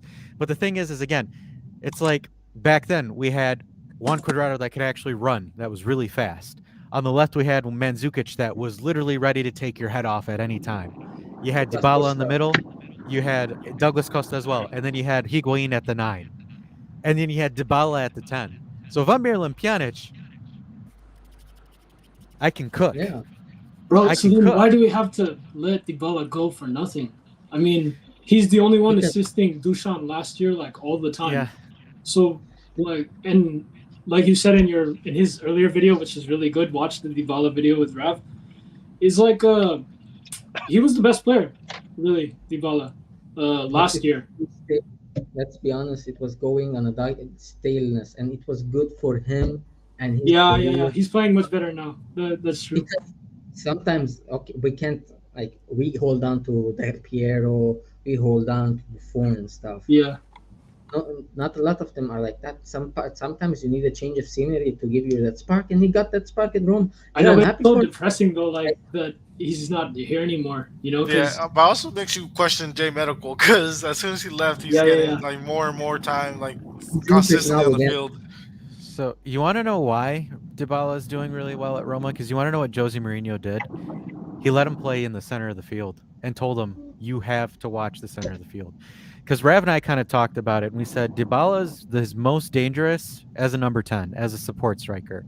That's how he burst onto the scene at Palermo. That's how he burst onto the scene at Juventus, and that's how he absolutely dismantled Barcelona with those 2 goals. My thing is, and again, I don't want to throw Ronaldo under the bus, but Ronaldo in theory fucked Dybala over. No, bro, but Um, like, what about the sorry season? The Dibaldo duo that year was fire. Like, it Yeah. was that's, it like you said, it was, 6 but zero. he had. But the problem is Pirlo didn't utilize Dybala in that role again. because Pirlo he's shifted him injured back in to the 21 yeah the whole year. yeah. Because like the thing is, and then Allegri came in, and the thing is, and one of the things that Rav and I kind of touched or we thought about too was that Dybala kind of shifted, where he kind of because again in the Sarri season when he played as that falso nueve, dynamite, right, playing Yeah, really really well. For some reason, I don't know why Allegri, and I don't know because Dybala kind of did this by himself, where he kind of drifted to the right side of the field and just stays there. Like he kind of almost played as a pseudo right winger, where it's like it made no sense to me because like the thing is as a number 10, Dybala's probably one of the best number 10s when healthy.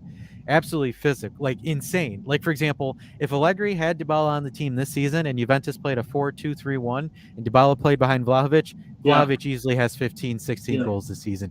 Easily. Again, I'm not the guy that's the sporting director. I'm not the guy that makes all the shots on the team. Maybe there's something between Jorge Antun that pissed off Juventus, and Juventus was like, with his contract, and then just get out of here. Again, Rav and I kind of criticized his agent because we thought his agent was a joke, and we mentioned that in the video.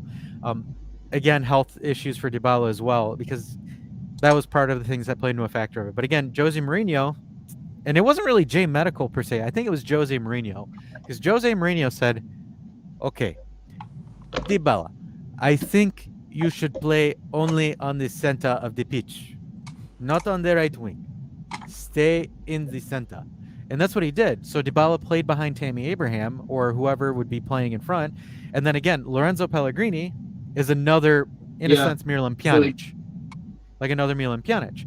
So that helps Dybala. Because, like, for example, if Dybala stayed on the team and you had Pogba, I think it would have been dynamite this season. But I don't think we would have had both. I think it's one or the other, unfortunately. But, like, the thing is like Dybala. We don't have Pogba yet, man. But okay. Yeah. And the thing is with Paulo, and that a lot of people don't realize is Paulo's not Messi. He will never be Messi. So people need to stop thinking of him as a pseudo Messi. And that's kind of what screwed Dybala over. But like the thing is like Dybala played his best ball when he was in the center of the pitch and had a skilled midfielder, just one, a skilled dribble / possession midfielder behind him. We saw it Roma with Pellegrini, and you have a big number 9 in front of him, which is Tammy Abraham. And then, like, for example, Juventus, you had Higuain, Pjanic, and Khedira. Because, guys, Khedira let the injury back, the downturn of his career, Smartest take that out the midfielder window. we have in 5 years. Smartest midfielder, best interception ratio ever, best short passing specialist ever, could cover the field very, very well. And then, like, for example, you take all of that, like, for example, Dybala, one of Dybala's best years, 15-16, his breakout season, his first season with Juve, he had Paul Pogba, Claudio Marchisio, Sami Yeah. Khedira right behind him.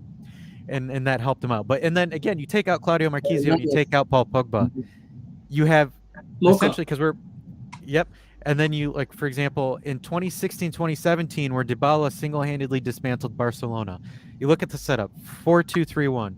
Your 2 holding midfielders, Miralem Pjanic, Sami Khedira. Your left winger / left attacker, Mario Mandzukic. Again, guy covered the entire earth when he played that position. Paulo Dybala in the middle, a fast Juan Corrado, or a skillful Dani Alves on the right. And then you had a Higuain that was absolutely on fire.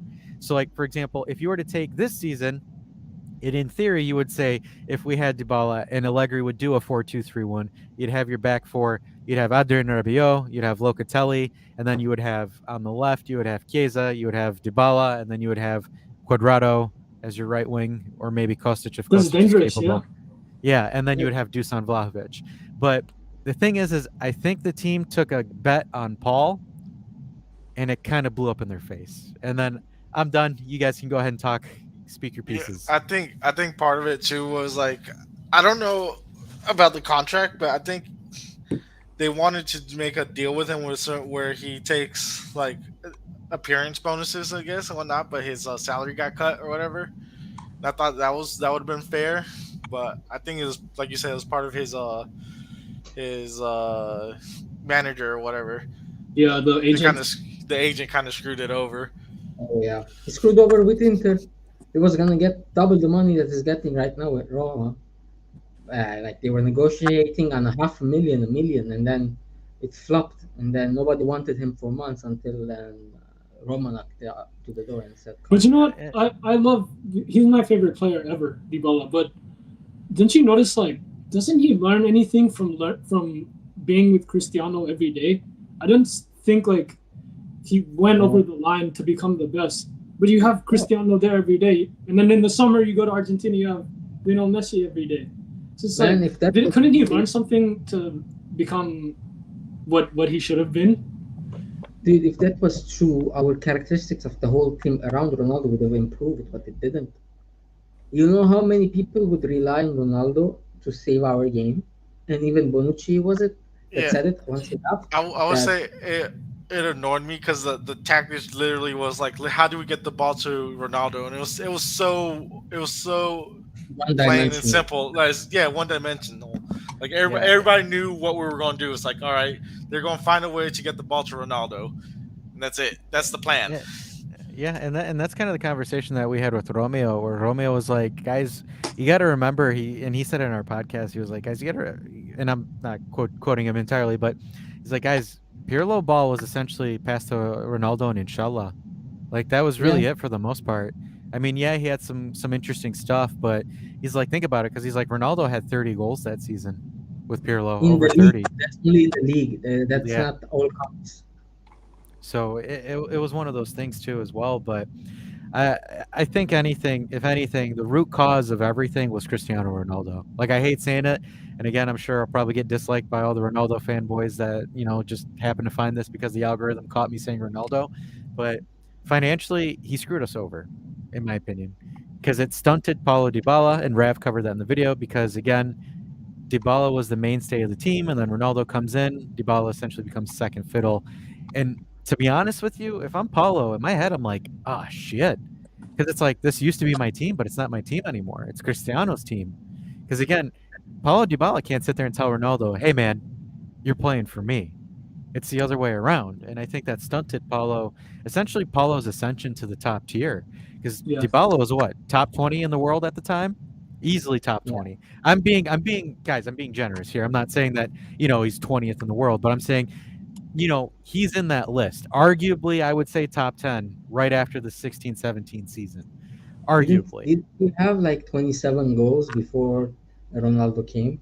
I remember he had like one of his best goal scoring seasons just before in the yeah, 2018. yeah Yep. 2018 17-18 season that we got knocked out of from Real Madrid.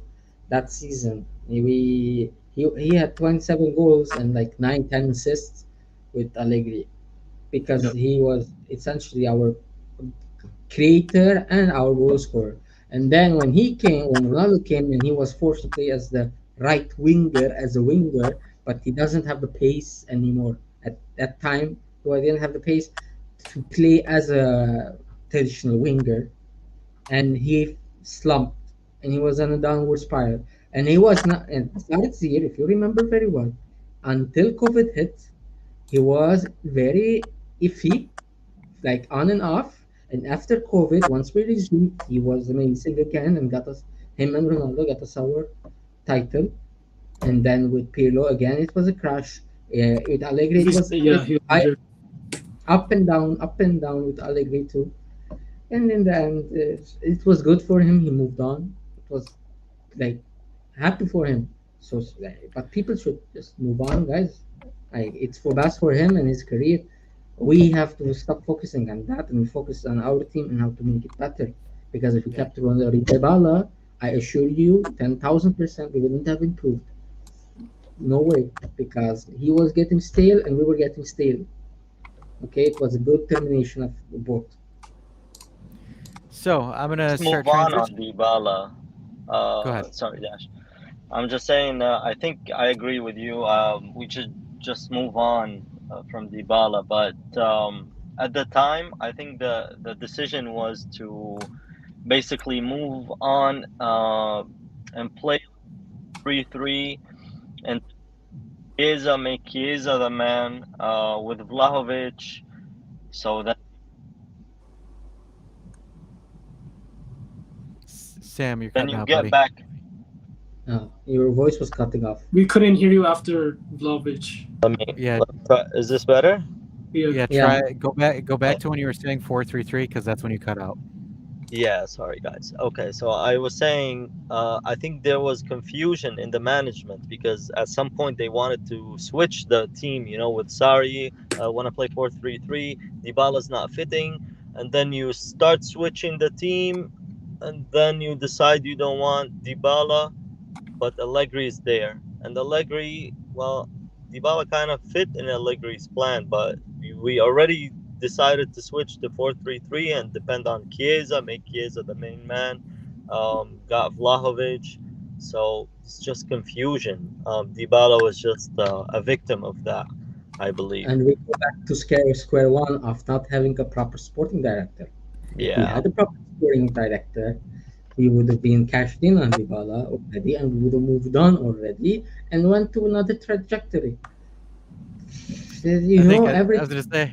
I think we found the root cause. This hour and 30-minute conversation. We found it. Sporting director. Paratici, that's our root cause, man. Paratici. He will forever be the worst sporting director that you've ever had. Hey Fumbling man, the that's bag constantly. yeah, yeah. He overpaid for Deloitte too, in my opinion. So we're gonna get on. If Gompachiro, if you don't have any comments for Paulo, if you're good, Bones, if you're good as well, we can start transitioning a little bit more towards the well, we've already hit the climax, but towards our resolution, our conclusion of this nice long discussion. So the thing is again, you kind of go back to the here and now. The remaining games. So I mentioned earlier in my monologue, we've got Inter, we've got Sporting, and we've got Napoli. So out of the Listen in the competitions, background. Sorry, Dash. I'm gonna listen in the no, you're fine. background, but I have to drop. All right, no problem, Guys, Sam. it Thanks was for good coming in, talking. brother. Thanks. Goodbye. Bye. So kind of getting ready to wrap this bad boy up. So with the remaining games, guys, what competition do you think Juventus needs to focus in on and really go for? Do you think we go for, and Copa. for the league, I mean fourth place. For the league, it's fourth place, not the Scudetto. So you guys thinking the Coppa Italia, the Europa League, or getting in fourth place? Copa for sure. Copa for sure. Because Which are it's been so long we didn't win it. Even before 2021, we didn't win that. We're getting knocked out by a lot of other teams, and it's more likely to win that trophy than the Europa League trophy. And I can't survive another year with no trophy.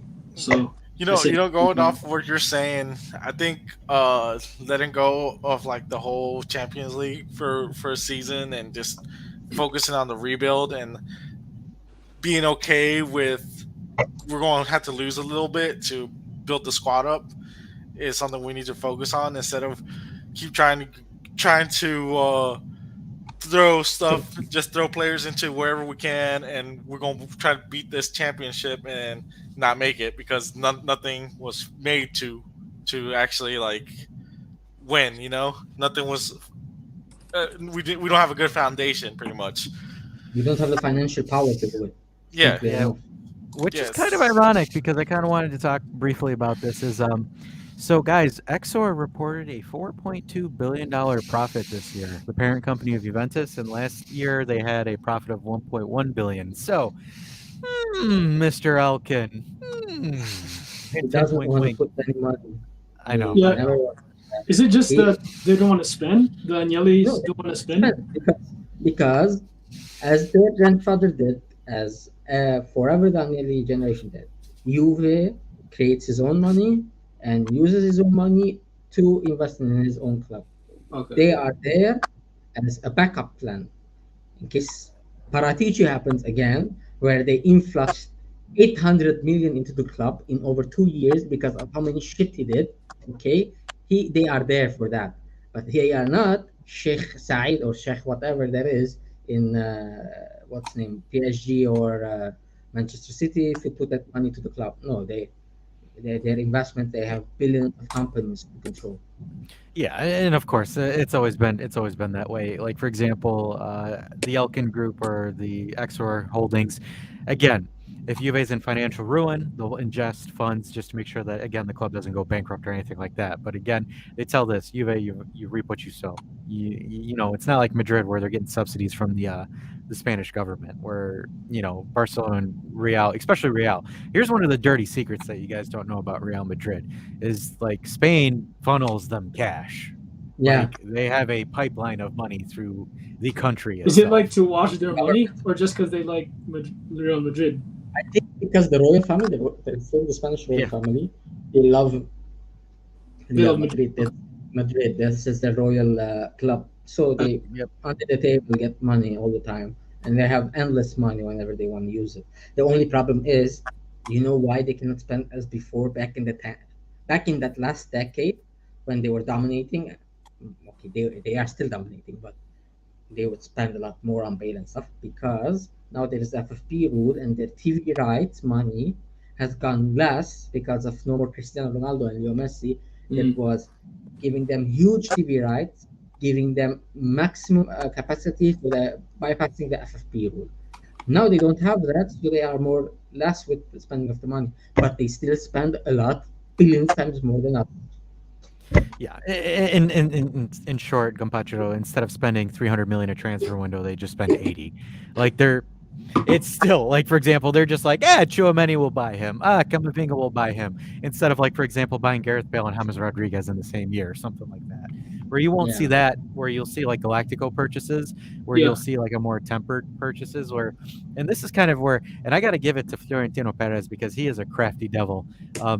For the last 2-3 years, again, buying Camavinga, the next season buying Chouameni, he's just stacking up pieces, and it's only a matter of time before he gets that striker that replaces Benzema. And when he does, guys, they're gonna hit 20 in the next 10 years, 20 Champions Leagues. But the thing is, they, go ahead. they think they'll get Victor Osimhen as a replacement. Who? Bayern Munich is on it. Victor Osimhen from Napoli. Osimhen. No, Dushan. Look at Dushan one day. Hey, No, we'll give him. the second coming of Jovic at Real Madrid. He failed. Okay. Yes. But I think Osimhen wants to go to the Prem, so I don't know. But hey, man, Real Madrid money makes anybody talk. But darn, I lost my train of. Yeah, it does. So kind of looking at it, so you guys, so Gompachero wants the Coppa Italia. Sam is saying on the chat that he wants to go for the Europa League. Bones, Misak, what do you guys want? Europa League, man, of course, 100 days, 100 times. What? Well, I haven't seen us win the Europa League since I was born, man. European title since I was born. I was going to say, a lot of people haven't seen Juve win a European title since they were an idea in their dad's nutsack. So. Yeah, No, I would love. I was I'll- 1 year old, honestly, so that's why I don't remember. Yeah, I would love to see them win the Europa League.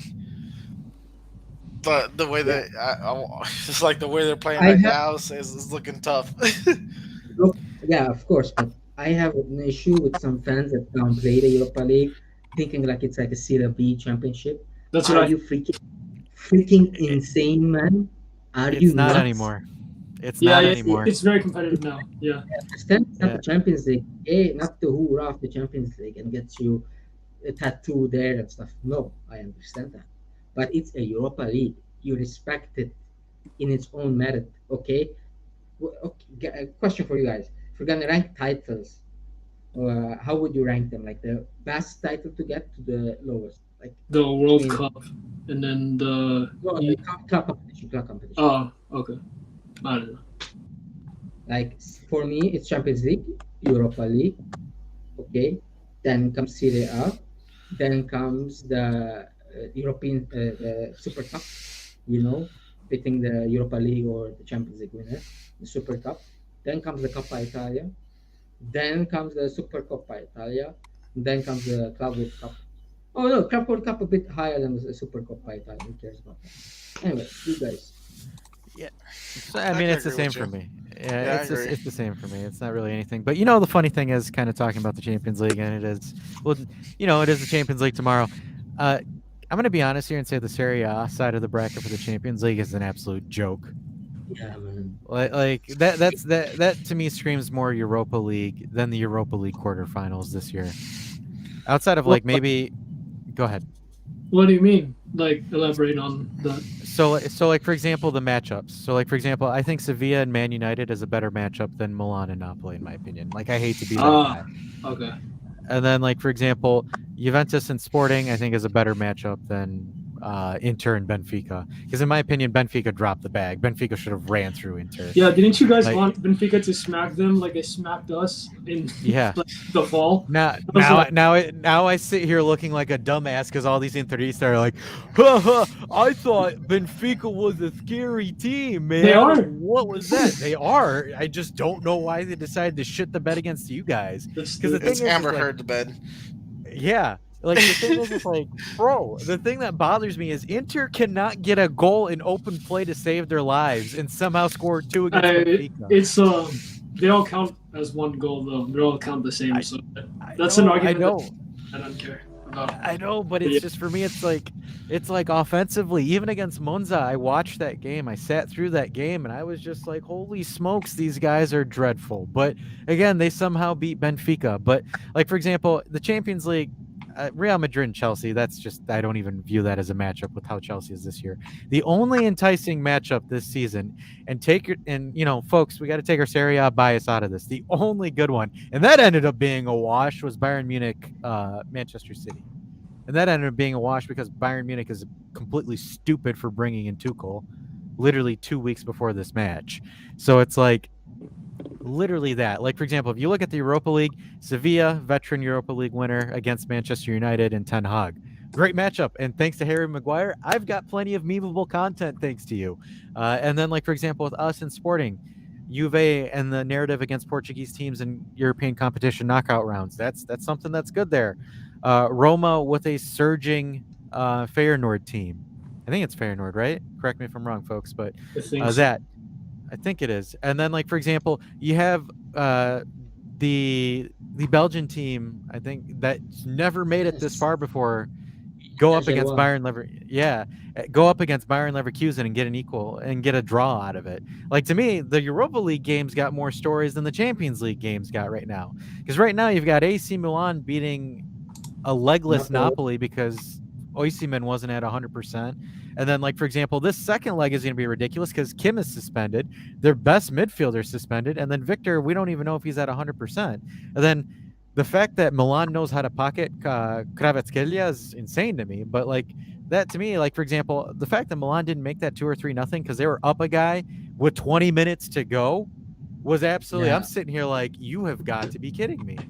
And then again, same thing with Inter and Benfica. Like the second leg Do you in think? Milano, I Do you, I'm just like I don't really care. There's no Champions League games as a neutral perspective, as a neutral fan, where I'm like, I need to sit here and watch this. Like for Yeah, me, I actually want to see Man United versus Sevilla because I want to see if Maguire's going to get another own goal because like that to me is more entertaining than watching the Champions League right now. So it's like I get a lot of people's perspective with the Europa League being a Mickey Mouse competition because it was back then. It was an alternative yeah. because I the think Champions League until was 2018, it was bad, no? Like, once they established the rules of like you drop down from the Champions League and the Champions League groups became more competitive, sort of. You got United crashing down. You got us crashing down. Atletico Madrid crashing down. Chelsea crashing down. And okay, we have a competition now. It's getting legit. And now in and the semi-final, the quarterfinals, it's legit. Yeah, and the thing, and this is what a lot of people don't understand that UEFA did correct for the Europa League, is the teams that dropped down from the Champions League played the group runner-ups. So, like for example, the Yeah. holders got a bye for that round, or the group winners got a bye. So, like for example, you had the best Champions League fall teams versus the lower Second. competition teams. Yeah, the Yeah. second in the group or the lower air quotes lower. So then since the round of 16 to the quarterfinals every matchup in the Europa League has been pretty decent. Like for example, Arsenal and Sporting, that was a very good tie. I don't care what anybody says. That was a really brilliant tie. Manchester United and Barcelona, that was a great tie Yeah, as in the well. That round was of 32, right? You get that yeah, marquee that was matchup in the round of 32. That's crazy. Champions League worthy game. Yeah, Let's be honest. If you watch the game, the amount of chances, the paciness, the crispy, tender type of passes they had, it was great. Like the quality was there. You go to the other side, like you watch the games between Benfica and Inter, man. That was terrible. That was a Yeah. terrible game to watch. And this isn't me being biased against Merda, but like it was, it was. Oh, It same was thing like with watching Milan and us Napoli. as a solo, but they made it work there. But what can we do, man? Like Yeah, this year, sad. and to me, and that just baffles me. Like let's go with how the results stand right now. The fact that Milan and Inter both have a straight shot to the final baffles me. Like I'm the they're afraid. one of the yeah, one of those two teams is going to give Real Madrid their 15th or Manchester City their first. Like that to They me just shocks me. Do you think it's? I still have hope that Benfica can knock Inter out because they're gonna get some of their players back. They're gonna get Grimaldo back, Otamendi back. Their defense was nothing. That they were playing academy players in the defense last time. Uh, so they're getting some of their injured players back. So I still have hope. They score once, Inter can implode Yeah, very no, of quickly. course. And Inter have not been consistent. The one thing, they've been consistently terrible for the last month and a half. So, Yeah, and then the thing is, and I always found this bracket to be a slap in the face to all of the Juventus teams during the nine Scudetto domination because, drawing Real Madrid in the quarterfinals, drawing Bayern Munich in the round of 16, like some of the draws that we had was insane. And then it's like you look at this season's draw where it's like really, I'm praying. really. That's why I hope Lazio lose a lot of games and Inter and Milan get top four. You know why? Because they take this shit seriously. Lazio or Roma won't pass through the groups. So the probability of us, let's say next year, we get into the Champions League, okay? Imagine we get into the Champions League. We're still in second part. But if Inter and Milan join us, there's a high probability they get out of their group, high chance of they get out of their group, and they can play the round of 16, and we would have again a chance, very chance of facing them and have good hopes. But Yeah. throughout domination, there was nobody. The closest was Roma, but there was nobody. Let's be honest, it was us against everybody. Yeah, and the thing is, guys, in my opinion, Lazio going to the Champions League is a wasted Champions League spot because, like, for example, especially if you look at who their coach is, like the fact that they dropped the Conference League to me was an absolute abomination on their part because that's easy silverware that they could go for. I don't know why they didn't push for it because, again, what is second place in Serie A going to do for you? Champions League, Like that's that's it. But it. you could be in the top four while competing for the Europa League because Milan and Inter are just dropping points like it's a bargain sale. Like That's the problem of so they okay, Sari is doing amazing and stuff, yeah, but because he he is only has using one game a week. one game a week, he's using the same lineup. He isn't changing anything.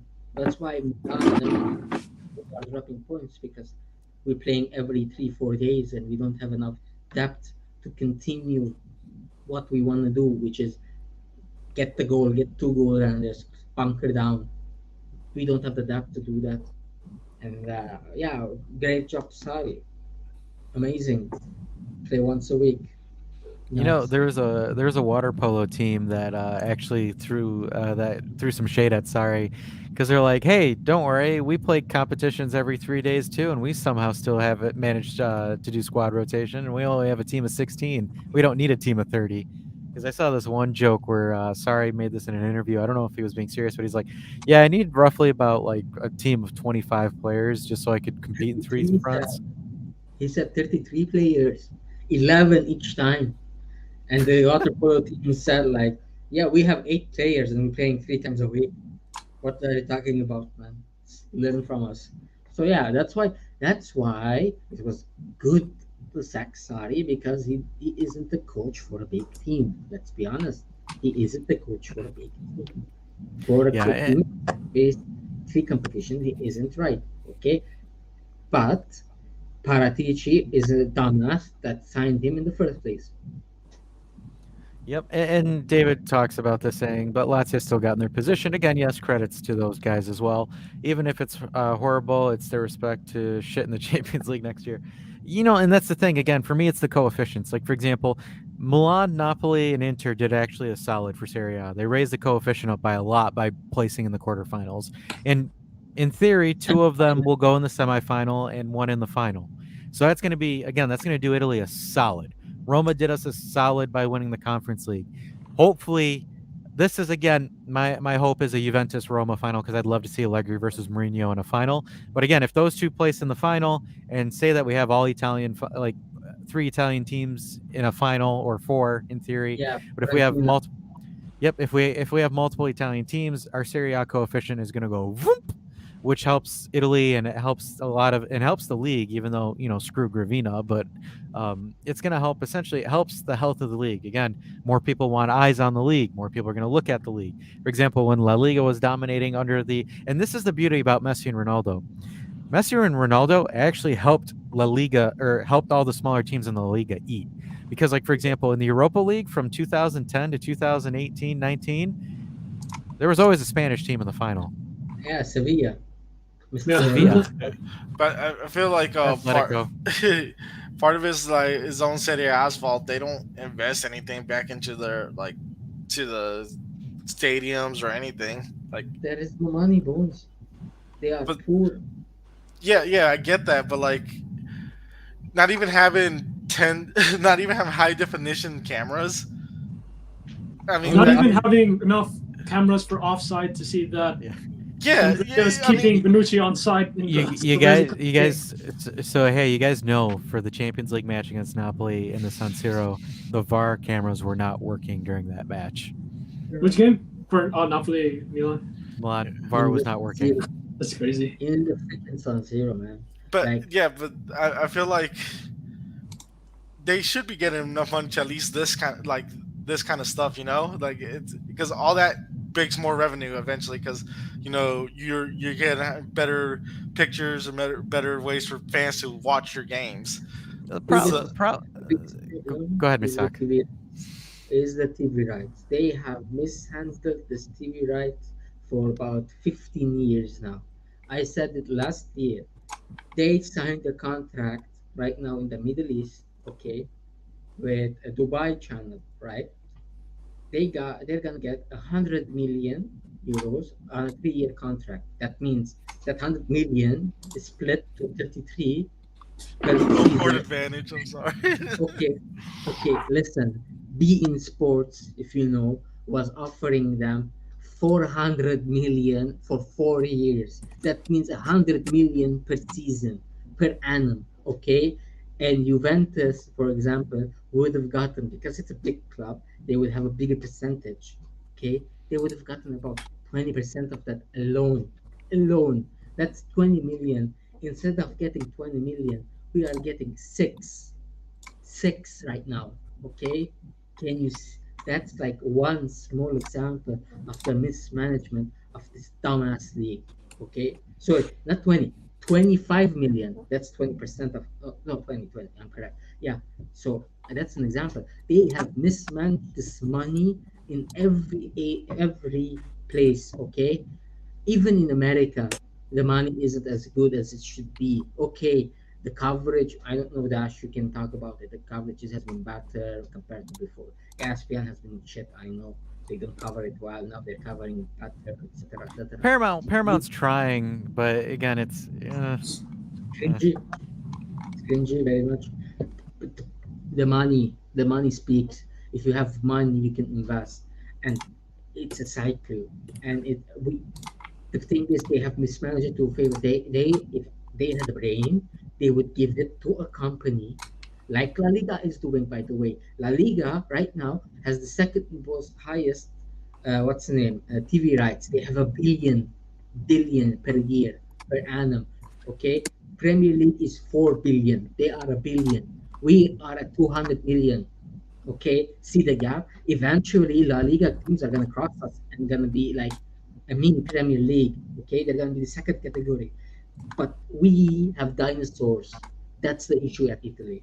That we are run by non-dinosaurs, like Gravina, for example, that are trying to secure the 2032 bid, if you know, right now. They're trying to get the Euro money so that they get the money to invest in the stadiums to host the Euros. But they won't win it. They won't win it if somebody else comes against them because they don't have stadiums enough to facilitate the Euros because they are the same stadiums from 33 years. It's going to be 40 years when the Euros start, and they're going to be using the same stadiums. They haven't improved it an inch. Okay, so yeah, sorry I went on the rant. My issue is Italian football in general has a major issue, and we, as Juventus, are suffering from it. Yeah, Wait, so like, that's what I was saying. It's the league's fault. It's not Juve. It's the entire league's fault itself. You know. We got Cristiano freaking Ronaldo that markets himself to India like this, man. You know how many billions of people watch Juve because of yeah, Cristiano because Ronaldo, Cristiano. Yeah. and we didn't market it, and we didn't get the proper TV rights as La Liga did back then because we're so stupid. Yeah, that's what I was Eh, gonna ask you, Misak. So the you were talking about like how the Middle East TV rights were offered to Syria, but then they didn't take advantage of it. Yeah. So were they like trying to were they like trying to negotiate, wait more time, and get more money? But then they got Right. screwed because Cristiano left. So then Middle East don't care about Syria anymore. No, no, no. The bid was still there. The Oh, bid it was was still there. still Okay. there. Okay, and they had a limited time to respond because they were Ah, already gonna try promoting it and stuff. Being Sport wanted to prepare an advertisement, etc., beforehand. Okay, and the coverage and who to hire, who to talk, etc. You know that there's a whole plan going on. But the Syria, as a team, as a presidency, forgot to respond. They forgot the ah, email in them, that's and fucking they stupid. until about 2 weeks when they resent a notice like you haven't responded and the deadline is coming, and they started fumbling around like no, we should renegotiate, we should try to get more, etc., and then the big sport said no, I'm not going to give you the offer. So what happened was 2 months in the summer, Serie A didn't still have rights. Do you know? Do you guys know that last year Serie A didn't have any sporting rights? We were watching was watching on YouTube for free. They lost a year's worth of money. Like imagine 100 million at least they lost it last year from the Middle East and its community because they're stupid. Yeah, just because they didn't see the email. Then Okay, social media shit, media coverage stupid. Have you seen the Serie A English account? Have you seen their English? Like they're they bad. could translate from Italian to English and copy paste it, and it gives you horrible sentences, man. if anything, IFTV has done more marketing than Serie A has, with all due respect. Man, Li- IFTV li- is Like, Americans. Let's be honest. It doesn't. I mean, they're the ones that have done most of the marketing. Like it got to the point where Serie A was like, "We'll take one of their guys and put him on the English broadcasting team." Yeah. I mean, that's pretty much what they did. Oh, that's Marco and Paramount. Yeah, And yeah, where's Marco. Paramount? Are they in Europe or like those No, people? United States. Really? United States. Yeah, CBS. And then the Champions League, like Titi Henry and them, they're in Though London. they're in London. Like for sure. CBS Okay. Paramount. It's like a same company. They Yeah, yeah, are they have like the culture show, and then they have this show too. Like okay. Well, and the thing too about the Premier League is again, their rights are owned by the biggest telecommunications company in the United Sky States, Sports. and that company bought Sky Sports. That's how Yeah. big that company is. It bought Sky Sports. They It's run by Comcast, and also, by the way, guys, they own Universal Studios. So every Fast and Furious movie that you watch goes and funds the Premier League. Nice. Just letting you guys know that. guys, have you ever like if you want, if you have free time, just go to YouTube to any of the Premier League's YouTube channels. Look at the quality of content that they make. Look at the Premier League and the quality of content they make, man. Compare it to freaking Serie A. The camera angles, the 4K, 8K resolution they have, the pitches, the the whole, like, they are perfection as a football, as a product. They are perfection. We, like, Italy is not even in the same conversation. You go to the Spezia match and watch from like the top drawer, like you're seeing a pitch with binoculars when you're watching the game, okay? And then you go to Juve Stadium, there's another viewing. When you go to the San Siro, it's another viewing. When you go to the Olimpico, it's smaller. Like, ridiculous, man. There should do you guys know there's a format for registered Premier League teams that their pitch should be exactly this, like they should be this color of green, this pattern of green, at this length, at this size, with this height of grass. They have made everything proper, even the coverage. Like our like Italy, as Italy should have inside it also English speaking, English, like fully English shows, man. Because Hey as man, a The all I'd say, commentator, yeah. The Fairmount commentator. Oh my Hey, god, it's so good. that's all that. Hey, that's what happens when you have the United States. You know, the Americanization of a sport, because the U.S. went in there and absolutely. Because the thing is like the stuff that Misaka's talking about, like how they are strict about the grass and stuff in the Premier League. Every United States sports, whether it be NHL hockey, NBA basketball, NFL football, the leagues are very, very strict. You have to have everything this.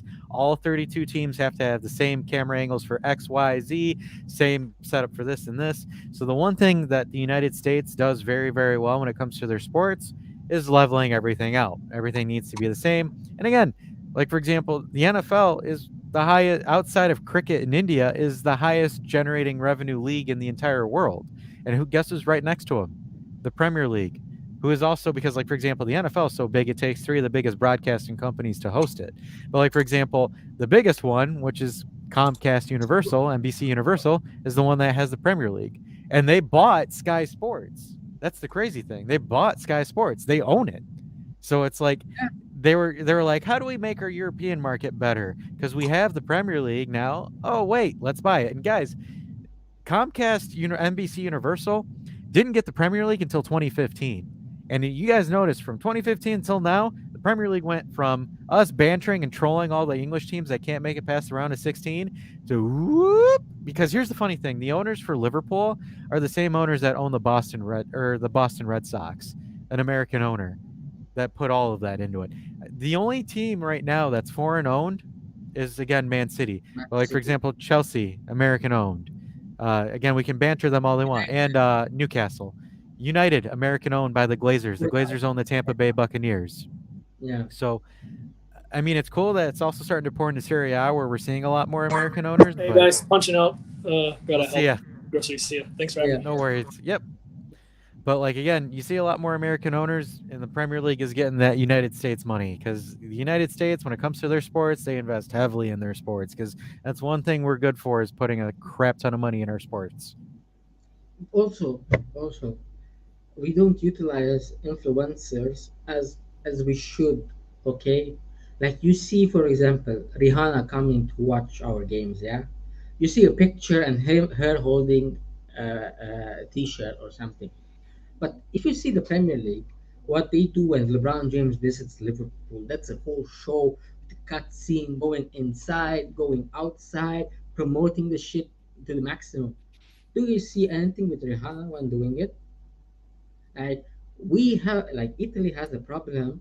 They, okay, like you see the culture and its beauty. It's in its own. They have a lot in their culture, yeah. But it's globalized now. They have to utilize everything they have, like visitors and stuff, to promote their product. The product, like, there's why, like, Englishmen, they still think it's the Farmers League, for example, Italy, which it's a joke. It's not a Farmers League. Let's be honest. Every team is competing in Europe at the moment. They have Manchester City and Chelsea that's almost going to get knocked out. It's 99% knocked out. There's Manchester City in the Champions League, West Ham that's almost going to get relegated in the Conference League, and United in the Europa League. Okay, We are, have the double representation of them. My point is still, this league has major issues, and Juventus is still suffering majorly from it. And presentation, man, presentation, like pre-game shows, for example. I don't know about you, but I feel it's extra cringe right now with the Paramount spot. Like, is it a too like is do you have you watched at all Channel 4 90s coverage of Italia, the UK coverage of Italian football? That was good What, back then. it was amazing. That's why there is a lot of British fans that have a soft spot. All British fans, like they're in their mid 40s, they have a soft spot for Italian football because they grew up watching Channel 4 on Saturdays and Sundays, watching the coverage by what's his name, James, I think, in England. That's right now with BT Sport.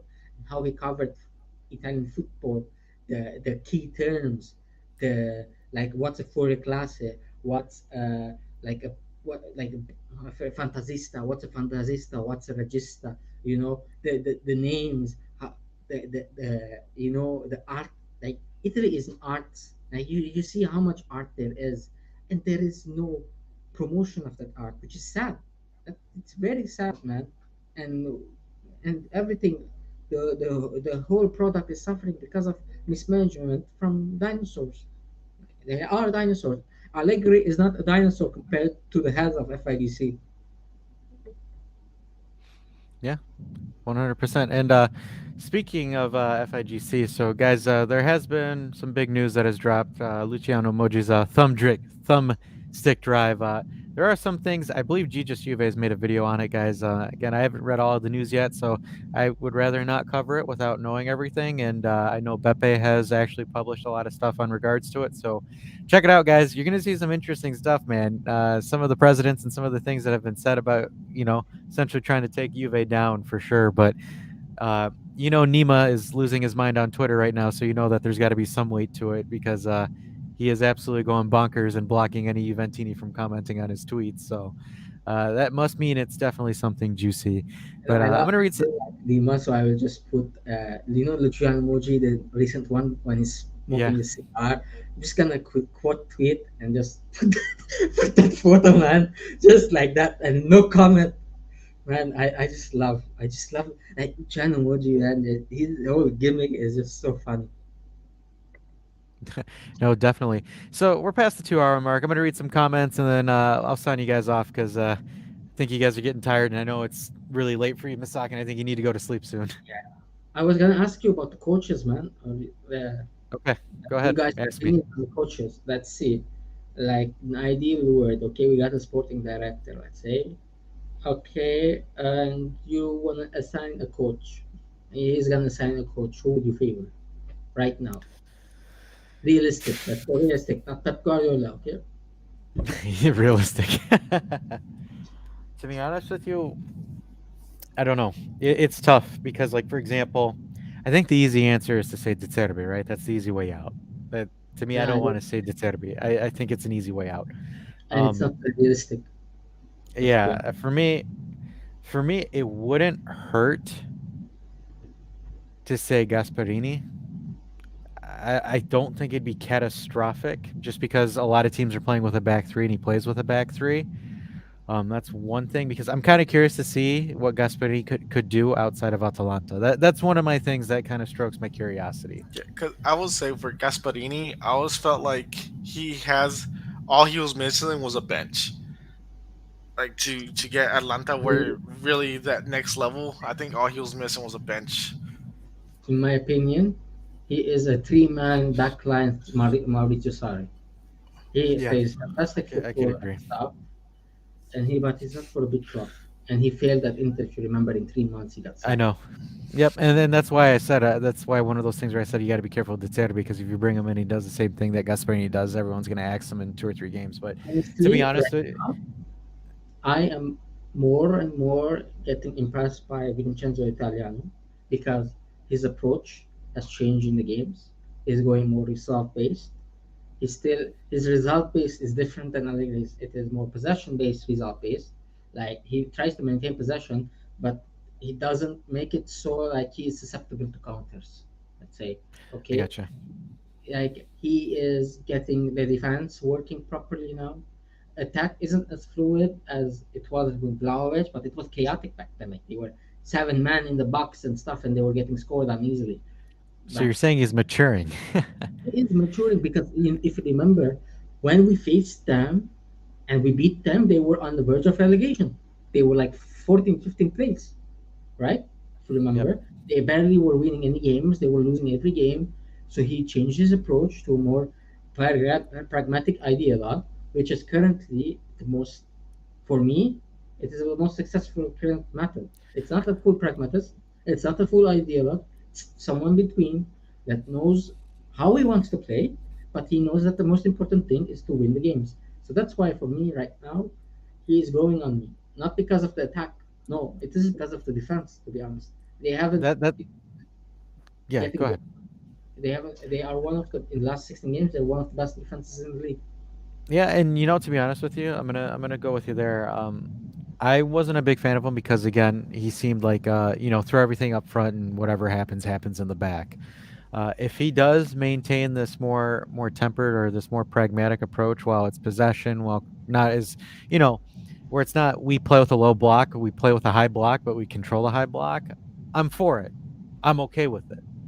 The Italiano of last season and the Italiano of the beginning of the season, I did not like that Italiano. That's why, for me, you guys, you can pull up videos and say Dash didn't like Italiano because that's the truth. I didn't like Italiano because for me it was Vlahovic and Inshallah, and I don't really have that much of a good game plan. Yeah, Because it, that's. I agree with you 1,000%. I had the same feelings. Like at the so start, I haven't been following Fiorentina, so currently I have not been following them since we've played them. Because again, not really a reason for me. I should probably follow them just to keep an eye on it, but Uh, I just look at the numbers and I'm like, but again, if Italiano is evolving his game to a more because again, Italiano and De Zerbi, one of the things that I always had an issue with those two is they do not like defense. They don't care about defending. But if Italiano is kind of more so looking at it where, hey, I need to get some defensive fundamentals down because here's the thing, guys. De Zerbi and the Premier League doesn't know what the concept of defense is. And again, I always say this: Italian coaches always dominate in the Premier League, especially their maiden season. Their first season, there's always an Italian coach that's either pushing for the title or winning the title. Claudio Ranieri with his first season with Leicester City, Antonio Conte his first season with Chelsea, Carlo Ancelotti with his first season at Chelsea. It's a thing, it's a trend outside of Conte at Tottenham, but even with them, he pulled a really shitty Tottenham team to qualify for the Champions League last season. So Italian coaches have it because again, this isn't me dunking on the Premier League or English coaches or coaches there. Their coaches don't know how to defend properly. They just don't know what defense is. It's always press or long ball through the middle and just sprint and shag the ball. So that's why for me, I still need a little bit more time to warm up to De Zerbi because De Zerbi hasn't shown anything really past a mid-level team, a mid-table team, where it's like if you were to take him from a Brighton to a Juventus or a Liverpool or anything like that, when everyone is actually scouting you, because to be honest with you, Leicester City won that Premier League because no one knew how to play against Leicester City. The season after, everybody figured out how they played and they tanked. and they bought every good player from them. Remember, they got Kante, they got Riyad Mahrez, and then drink water that was good for them. Then shit, still shit. Yeah. But they dismantled that squad, so no way they were gonna succeed. By the way, I just checked. From the last 14 games, Fiorentina has conceded only 8 goals in all competitions. Okay, not just Serie A. In all competitions, they have conceded only 8 goals. All right, the maximum they've been scored on is once. So he has changed his style to a degree that okay, I like it. Plus, he's playing in a European competition 3 times a week, so he's managing the team. He is like he already bid for one, I think, in the Conference League Yes, quarterfinals. he So did. they are definitely some in the semifinals already. So he has a good chance of winning a Korean for. Like he is hitting the marks that I need, and in Fiorentina that were on the verge of sacking him because Fiorentina is not a small club. It's a mid-table club, a higher mid-table club. It's not Brighton. Brighton doesn't have expectation. Fiorentina has an expectation is to be It's the Conference League. high table, high Conference mid League, table. Europa League, yeah. Champions League, Europa League. That's the ambition. It's not Brighton's to flip, but that's an ambition. And deserve if it's Bright not yeah, yeah, Brighton is, can we make it to 10th? can make it to 10th and make a lot of money because of flipping players. That's their Yeah. goal. So that's why I'm like, for me right now it is like right now currently it is Italiano then Tudor, like one and two. Yeah, and the one thing I kind of wanted to throw in about De Zerbi as well, guys, is when Serie A was weaker or at its weakest, he couldn't qualify for a Champions League or Europa League consistently with Sassuolo. He couldn't break that hump. Where it's like Gasparini did. He took that Atalanta team and put him in the Champions League. Where De Zerbi, he didn't. Like, we got to be honest here. Like, he didn't, because personally, I think Sassuolo was a better team than Brighton with players. Like, for example, you had an emerging Locatelli, you had Berardi, you had Scamacca, you had Pellegrini, the Roma Pellegrini was with them. yeah. So you had De Zerbi had great players. It's just he never got to that level where it's like, again, Brighton. I think he had a better team at Sassuolo than he did at Brighton, and again, Serie A was weaker at the time where he was at Sassuolo. So we gotta temper it. I know he's exciting, and I know because I keep getting messages. Hey, Brighton won this. De Zerbi did this. De Zerbi did that. Relax, guys. I don't Last care. time he was in Italy, he wasn't the best. I mean, he could barely see eighth or ninth or seventh at sometimes. He had the one Europa League appearance, and they did terrible in it. So I it's want to see him. I want to see him in the European competition. That's why I want Brighton to qualify to any type of competition, Europa League, Champions League, whatever, Conference League. Let's see him with three times playing three times his football, like three. Because have you seen their build up, how they play and stuff? They rely on technical individuals. Okay, for example, if we get Zerbi, let's say imaginary, you know how many people of our squad we have to sell? a lot. Out of 26 people, we have to keep like eight because they have the technical quality enough to play his football. Yeah, We have to and buy the you would have to buy part of the Brighton team. You'd have to buy McAllister. You'd have to buy some pieces that, and it's just, again, that's the issue with Sarri, because Sarri, you needed Jorginho. It's one of those things where, we gotta temper it down. We gotta relax a little bit. I know he's playing attractive football, and I get that, but we gotta look at it from that He beat perspective. Chelsea. Let's he beat Chelsea and Liverpool, man. Liverpool are mid-table. Chelsea, if Is they terrible. God bless, they have to kiss the asshole of Thomas Tuchel, to be honest, because if he wasn't there to get them points in the first part of the season, they would be in a relegation fight. Yeah, yeah. They have they haven't won. They have won three games out of last 14, 22, something stupid like that, man. No, totally. So, guys, we're gonna wrap up here. So, Bones, Misak, thank you guys, and also to the other guys that showed up here.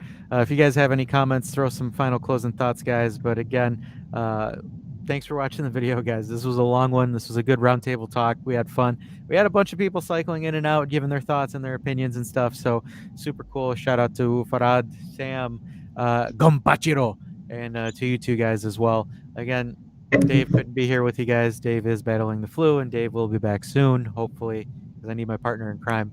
But Get again, well soon. guys, I was her saying me and Inside aren't good enough. It's Huh? talking about for Dave. You're placing Dave. We're not good enough. no, come on. I was just Dave, messing with you. David. I was gonna say, Dave and I love you guys. I'm just messing with Dave you. and Dash is like the combo you get. Yeah, Deliver definitely. It's, every time. They're the white and black stripes. hey, man, we were the comedic relief when we were commenting on Bianconeri's Zone, and then when we did our own thing, we're just like, that's the funny thing about that story too, is like, Dave came in, and then Dave was like, hey, man, look, Turin Giants is a brand, I kind of want to try to see if we can hack the YouTube thing. Will you be my partner in crime in this? And I was like, absolutely. No, but What's the wedding ring? absolutely. But He was like, yeah, "Oh my we god, oh did. my god." We did, and we kind of we moved on from BZ, and I don't want to really comment too much on them. Just kind of the way that it wasn't a dirty exit, but they kind of like forgot we existed after we decided to do our own thing, and it's kind of harsh because we all thought we were cool. But besides the point, anyways, though, guys, thanks again, guys, for joining in. Guys, Check out the Dybala video. Shameless plug again. It is on our videos tab. It's a good video, 30-minute long video. So something you need to, if you want to use my voice to help yourself fall asleep too, it's fine. Just mention in the comments saying, Dash, thanks to your voice, I was able to fall asleep a lot easier. It'll make my day because I could say, hey. So, Rob is yeah, very calm too, no? so guys, I will be working on episode 3. I need to figure out a good topic for episode 3. Again, it is a review style series, so shoot me some suggestions, guys. Go into the Dave says, can we get the last opinions on that last comment quick fire round? Are you talking about the boomer comments? Dave, can you be a little bit more specific? But guys, again, guys, comment some stuff you want me to review. I might want to do Mikel Platini. I got to talk with because there's a guest that I want to have on that video, and I don't know what his schedule is going to be like. And I think he would be perfect for that. And I got to talk to him about it. But How about a review of Gaetano Shirea? Gaetano, okay, it's worth it. How many people in the current generation know how good he was? How one of the best defenders in our history. In my opinion, the best defender in our history. Okay, yeah, I'll write it down right now. All right, because yeah, you have some ideas, so I can have some scripts and some stuff going. Dave says he wants the last comment with the Premier League and their reach. No, that's not it. Just the last comment.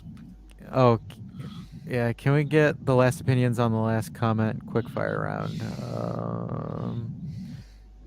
I'm trying to figure out. Is this it here? I think this is it. Maybe that's it.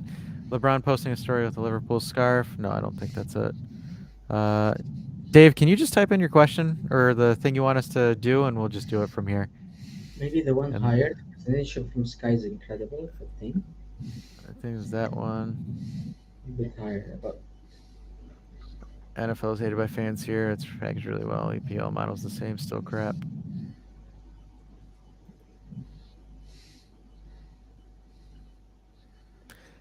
Sorry, Dave. I just don't understand what you want us to do. I'm a failure. I hate it. Sorry, my bad. But anyways, though, guys, I guess I could play the music because Dave will be like, I need to play the music. But anyways, here we go. Cool. Alrighty, guys. Gotta lower that volume so I can actually hear myself talk. Just one place marketing and that's it. Yeah, they do. LeBron James is a master marketeer. Again, sorry about LeBron James here. LeBron James. So LeBron posting a story with Liverpool reaches millions of people, and people will go and pay for a Liverpool game to watch them casually win 7-0 against Manchester United. So all those people will watch. You are very true about that, my friend. But again, guys, this was awesome. 2.5 hours for a round table talk. I didn't plan on doing this. The guys on Discord asked me to do something, and I delivered because, again, we do fan-based content here, and we don't claim that we do fan-based content, and we don't charge people members fees to get on our shows. So, low-key throwing a little bit of shade. But anyways, guys, again, we will be doing more call-in shows. We'll be having some fun call-in shows over the summer for transfers. We're going to do some cool stuff because, again, great. we don't say that we have plans for great things and never execute them. We actually do execute stuff. So anyways, guys, thanks for watching the show. Make sure you like, subscribe, tell a friend because you're already subscribed. Because, I mean, come on now. Let's be real here. best thanks- shade in the game at Freedom Giants. Yes, like Misak said, one of the best commentating channels, sports commentators, is the Turin Giants. We're going to be working on a podcast episode. If Dave is still sick, I will be giving you guys a sporting preview, a solo sporting preview. And until then, guys, Forza Juve, Forza Bianconeri, and we will see you guys on the next one. Fino alla fine. Fino alla fine.